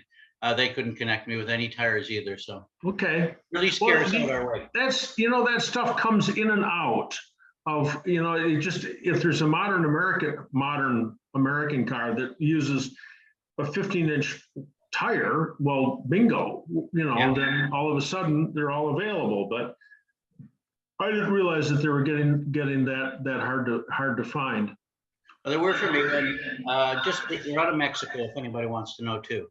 Okay. So they get covered under that free trade thing. NAFTA. Yeah. Okay. Thanks, all right. guys. Hey, thank you very much. All right. Now, next one up is Daniel Woodard. Transmission is rebuilt. I replaced all the synchros, bearings, bushings, and seals. The overdrive looked okay. The solenoid is my remaining concern. Should I replace all the electrics as a matter of course, or should I just give it a try as is? So Daniel, are you still on? Have you waited all this time? Okay. Where you've got to come on, I've got to see you, got to talk so I can see you. I see myself here, but you don't. Here we see go. yourself. There we go. Gotcha. All right. So this is like a 78 or something? No, it's a 72, but I found transmission. Car hasn't run in 36 years. Okay. I bought it in bins and boxes. Okay. Well, everything's rebuilt. I just finished the transmission. Overdrive solenoids look good, but I don't know where to get any of this stuff otherwise. Just give it a rip. yeah, really, my standard line is that you can fix 99 out of 100 problems with the overdrive from underneath the car if you have to. Maybe it's easier to change the O-rings and there's a filter screen underneath there, so the only thing that you have to do absolutely positively electronically is to fit a new 3/4 lockout switch, which goes up on top of the remote control housing. Okay. It's almost in line with the reverse light switch, but it's the least accessible electrical component in the car. And when it fails, it's just a terror to get that thing out of there. It's just a simple little switch. Reverse switch, easy. Just reach up with a pair of pliers and spin it a little bit and it comes out. But that other one is just impossible to get. So put a brand new switch, at least there, and then test it 50 times. And that is every time you go into the 3rd, 4th gate, the gear lever sits in the 1-2 gate, it's not loaded. But when you push it over to 3-4, it'll pop back. So there's a spring loading, and that spring loading actuates that switch, that 3rd, 4th lockout switch. So just when you push it over, do it 50 times and just make sure that switch goes continuous all 50 of those times, that new switch, just to make sure. The original switches had some shims underneath them, real thin shims, so that they weren't on all the time. Because if it goes down too deep, maybe it'll come on when it's not supposed to. You just don't want to engage overdrive when you're in reverse. If you do, the car comes to a sudden halt, but you can do some damage in there. So, and then first and second, the torque is just so great on the engine that the overdrive isn't built to handle that kind of torque from first and second. So just make sure each time you push that gear lever over, that the switch goes continuous, and actually run current through it. Use a cheapy, a 12-volt test light, not just a meter. Okay. Thank you very much. And don't use a lock washer. No. No. Thank you. John? Yes, Steve. Steve Bryan, yeah. I've got an MGA with an overdrive on it. And when that switch went out, I cut an access hole in the tunnel. And now there's a metal panel over that access hole. So I can always get at it. And I didn't drop the transmission to replace it. Yeah. What do you have a 4-synchro gearbox in your MGA? No, it's actually the MGA gearbox that has the MGB overdrive on the back end of it. Okay, all right. The output shaft was changed so that it would accept the overdrive. Yeah, the original MGB had a huge cover. You just take it off; it's right there. They failed to put that size cover on the 68 through 80 MGBs. So, yeah. And of course, they weren't planning for it in your car either. So, okay, all right, and use just engine oil in that gearbox or 30-weight non-detergent. John Esposito is adamant that you use 30-weight non-detergent. But the workshop manual says 2050. Okay, Gary Maves. Gary, you still on? You waited all this time? Hey, you're okay, here we go.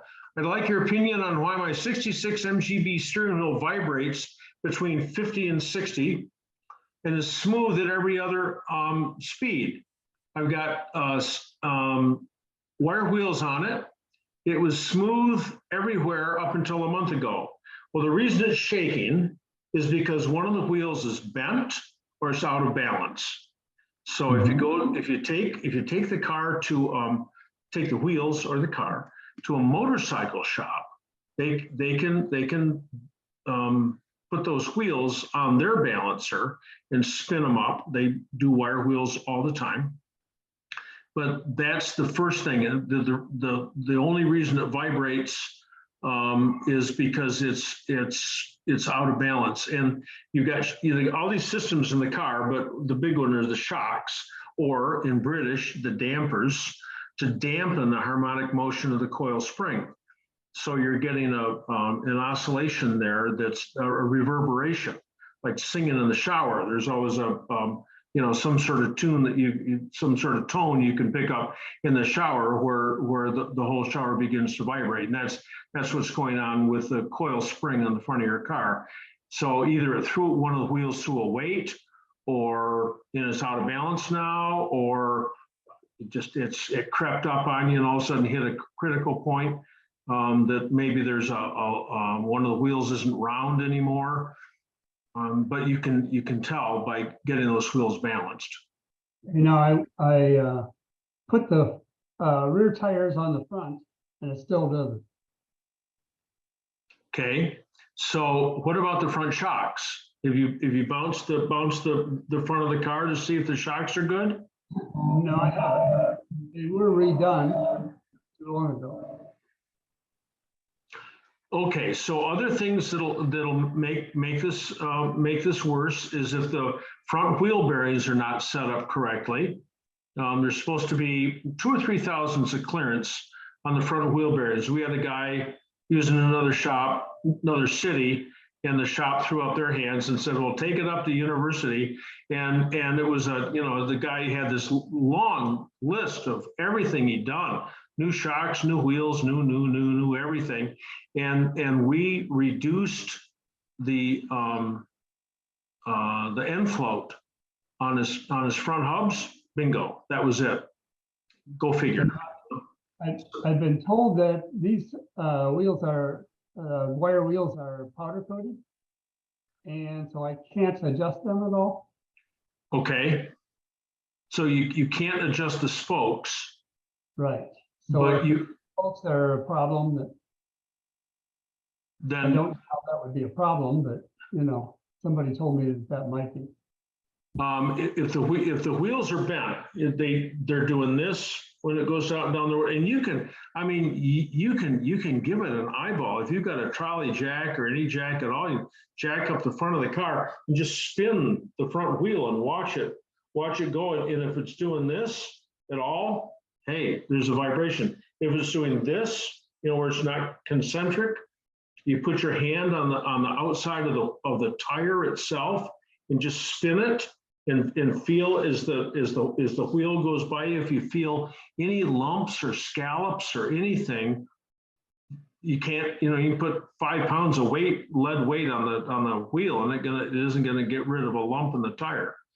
So now I know you've got it front and rear. So you know, when you switch those wheels around, but it all starts with wheel balance. And then the other systems are supposed to absorb all that, but it's probably not a bad rack. It's probably not A-arm bushings. Shocks are always, I mean, bad shocks. It can. Did you buy those, or you had them rebuilt, or what? Had them rebuilt. Okay. So if you take your hands and you bounce the front fender left and right, you know, you really hit it and let go. After you've stroked it a couple of times, it should settle down with one movement. I mean, just it shouldn't bounce at all. So each side should be the same as the other. Okay, all right. Okay, I'll check those things out. John? Yes. I had a similar problem with my MG, and it turned out to be an early failure on a universal joint that was making it vibrate at those speeds. The steering wheel? Mm-hmm. The whole car was shaking. Okay, all right. So yeah, yep. If it's just a steering wheel, if it's just a wheel, that's the front end. If you feel it in your butt or the rear view mirror is shaking, then that's the drive shaft. Yes. Okay, mine's just the steering wheel. Yep. Yep. So I had that problem with my MGA from the day I bought it, and I couldn't drive it above 70. It was horrible. You know, I'd have to hang on really tightly because the wheel's just shaking. Drove it all the way to Grapevine, Texas from Grand Rapids, Michigan in 2004, whenever the MGB meet was down there with my late wife. And what do we do? 2,400 miles in 6 or 7 days. We got nothing on Bob and Gloria, but it was a long run. And just the wheels just shaking the whole time. I came back with biceps, you know, because I was hanging on to it. And finally, 2 years ago, I found a shop that would re-rim my wheels because my wheels are bent. It didn't matter how much weight you put on. It didn't matter what you did with the balance. They were actually bent. And like an MGA twin cam. It's a unique wheel to that model. And there just aren't anymore. So now it's like riding on glass. But it was so bad that it broke a front coil spring. It worked it so hard, work hardened it and snapped it. So my coil spring was actually broken. So not the only time I've seen that, but embarrassing to have it on my own car. Well, thank you for your help. Okay, good luck. And you know, when you try some other stuff out, call me. You know, I'm happy to help out where I can. So okay, thank you. Okay, here we got Mark. In my 69B parts car, it has a set of seat belts made by Kangol, K-A-N-G-O-L, that I've never seen before. It has shoulder straps and a strange hook. Is it original for that year? Yes. Those are the Kangol magnetic seat belts. And it's got a hook in it and it magnetic. If you get up close to it, it kind of grabs itself, kind of. Those are so slick. That's what I have. I just got done talking about my own 62 MGA. I got a set of those I took out of an Austin, America, go figure, and adapted them for use in my MGA. The nice thing about them is they're fixed. I don't like retractable seat belts. In a more modern car, the retractable seat belts are really handy and they work great and everything. But in an MGA, I like to be strapped in so my body is one with the seat, and then my hands and legs are free to move around. So those are original seat belts, and those are really cool. I just had mine rebelted. I drilled out all the little rivets. And, oh my gosh, took it to my upholstery guy. He put new fabric on it because it's like, this fabric is like, I don't know, not 60 years old, but well, close. So it's like, I don't know if it would withstand a collision or not. But that's, yeah, those are real nice belts. So Mark, are you still on? Yeah, I'm here. Can you hear me? Yeah, yeah. So yeah, those are cool. Those are nice belts, and they got a little inset in the middle, and it either said the little sticker in the middle, it might say MG, and it might say BMC, or it might say British Leyland. It depends on the year. So model LD34. And yeah, I got the sticker here. It's a little patch it was sewed into it. It doesn't really say the date it was manufactured, but the interesting thing about this 69, I took the parts out, that these are in. Supposedly, the lady that bought it wanted a GT, and she never, they didn't have one in 69, so she ended up buying this with the hardtop. And it was a package. I guess 69 was one of the years they came with the package deal with the hardtop. And the top was never off until they took it off the other day, from day one when it was put on the car. And I sent it out to my body shop, and he's going to repaint it and, match my car. Very cool. I'm starting to see some of these pieces that I have in the car. I mean, it's rusted pretty bad. The car was from Connecticut and saw all the salt and stuff, but if somebody was interested in some parts for the 69, it's got every bit of those rare pieces still in it. I'd like to get it along to somebody that needs them, instead of throwing them out. Yes. So either the reflectors and the. What year car do you have, Mark? I have a 69. Oh, okay, all right. So anyway, you can get put those Kangol belts right back in your car. That's what I was going to do. I'm taking all the rare stuff that I needed, which my car came out of state of Washington, which has no rust on it either. But some of those rare tidbits that you don't find it, that get picked off. Yeah. If you're on an iPhone and you want to call me tomorrow at, I don't know, 4 o'clock or something or other, I'm going to be in my MGA. And I'll have my Kangol belts on. I'll show them to you and show you how they work. They're real cool. That would be neat. I didn't know they had a magnet. I'm going to look at them and see if the magnets still work on these. Obviously, they've been sitting in the car for since it's been new in the garage there. But I don't know. We'll see. I have to look at it. Okay. Yeah, John, you know how good those seat belts are? In 1975, we had a 71B. Hit a guardrail head on at 55 miles an hour. Ooh. Totaled the car, but not us. We were okay. The car's really strong, apparently. The passenger compartment was okay, and the radiator was wrapped around the engine, but the seat belts were fine. The only thing, I had a tank top and it kind of scraped my shoulder. I bet. And it woke Gloria up real quickly. And I remember my thought when it happened. I thought, this is how I'm going to die. I don't like this. This isn't fair. And we were fine. So, yeah, not only is the car strong, but those belts really work well. I've been enjoying my car very much, so it's putting the little back together, a piece here and piece there, but I'll probably have it forever. It's a nice car, you know, making it, just trying to make it right, that's all. Good, good. So next one up here, Marty Bradley, my administrative assistant, has put my contact information for myself in here. In case you don't have it, it's on my website too, but it's over in the chat section. Sean O'Malley is just said that Paul Middleton is no longer on the radar. In other words, he no longer makes these thrust washers, but maybe Barney is suggesting Rimmer Brothers, big MG supplier out of England. And oh my gosh, they sell some oversized bronze washers that require machining, but they're only $4. So that's all on Barney's site.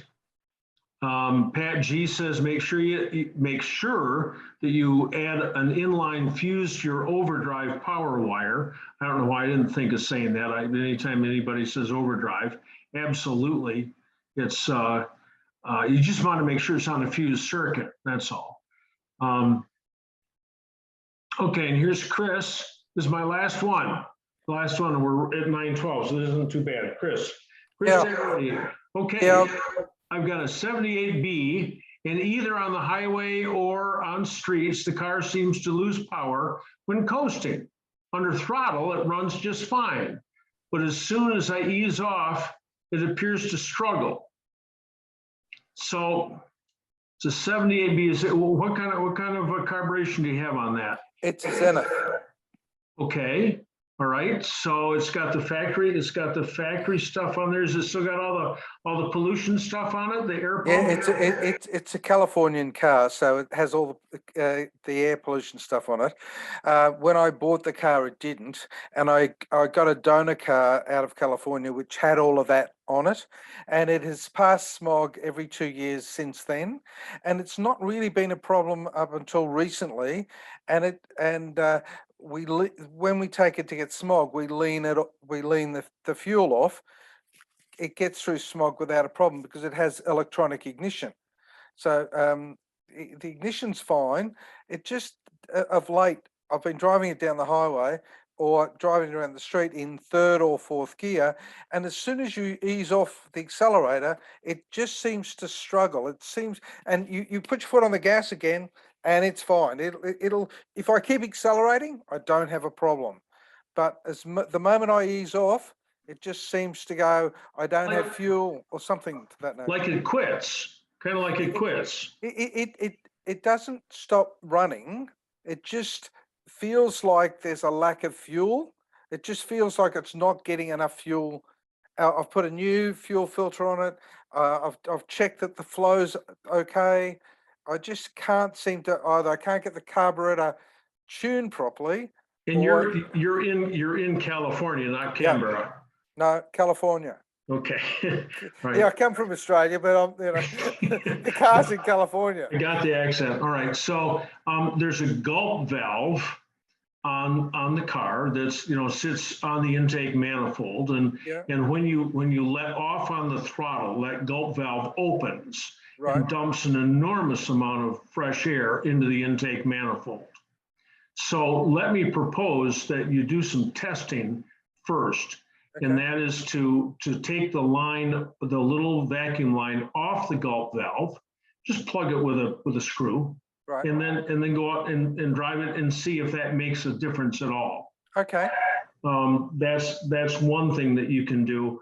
There's some more tests too. And my phone number is just on the chat section, just above that a little bit. Oh, Steve Shivington already put in gulp valve issue, maybe. That's good, Steve. Yeah. So Steve's in the trade. So yeah. And in Michigan, we always just took all that stuff off. So I don't have a lot of experience with it. But you want to do a lot of testing first. And there's a lot of hoses there. Another thing you can do is just disconnect the vent line off the rear of the carburetor that goes over to the charcoal canisters. Just pull it off. Just pull it off and drive it. Does that make a difference? it should not make one iota of difference. But if it does, then it means that you're getting a vacuum on the gasoline in the float bowl. And sometimes if there's a dip in one of the lines and it overflows, you get some gasoline in there. So you slow down, and then it ends up blocking ambient air pressure from getting to the carburetor. You get a vacuum instead, and it runs great. But as soon as you take off, it runs okay. I had a guy from Chicago, Pat Amarina, and when he went around, I know it's a left-hand turn. His car kill, just plain kill. It's like a brand new 78, 79 Inca B. And start right back up, hit the key, pow, run perfectly until he took a left-hand turn.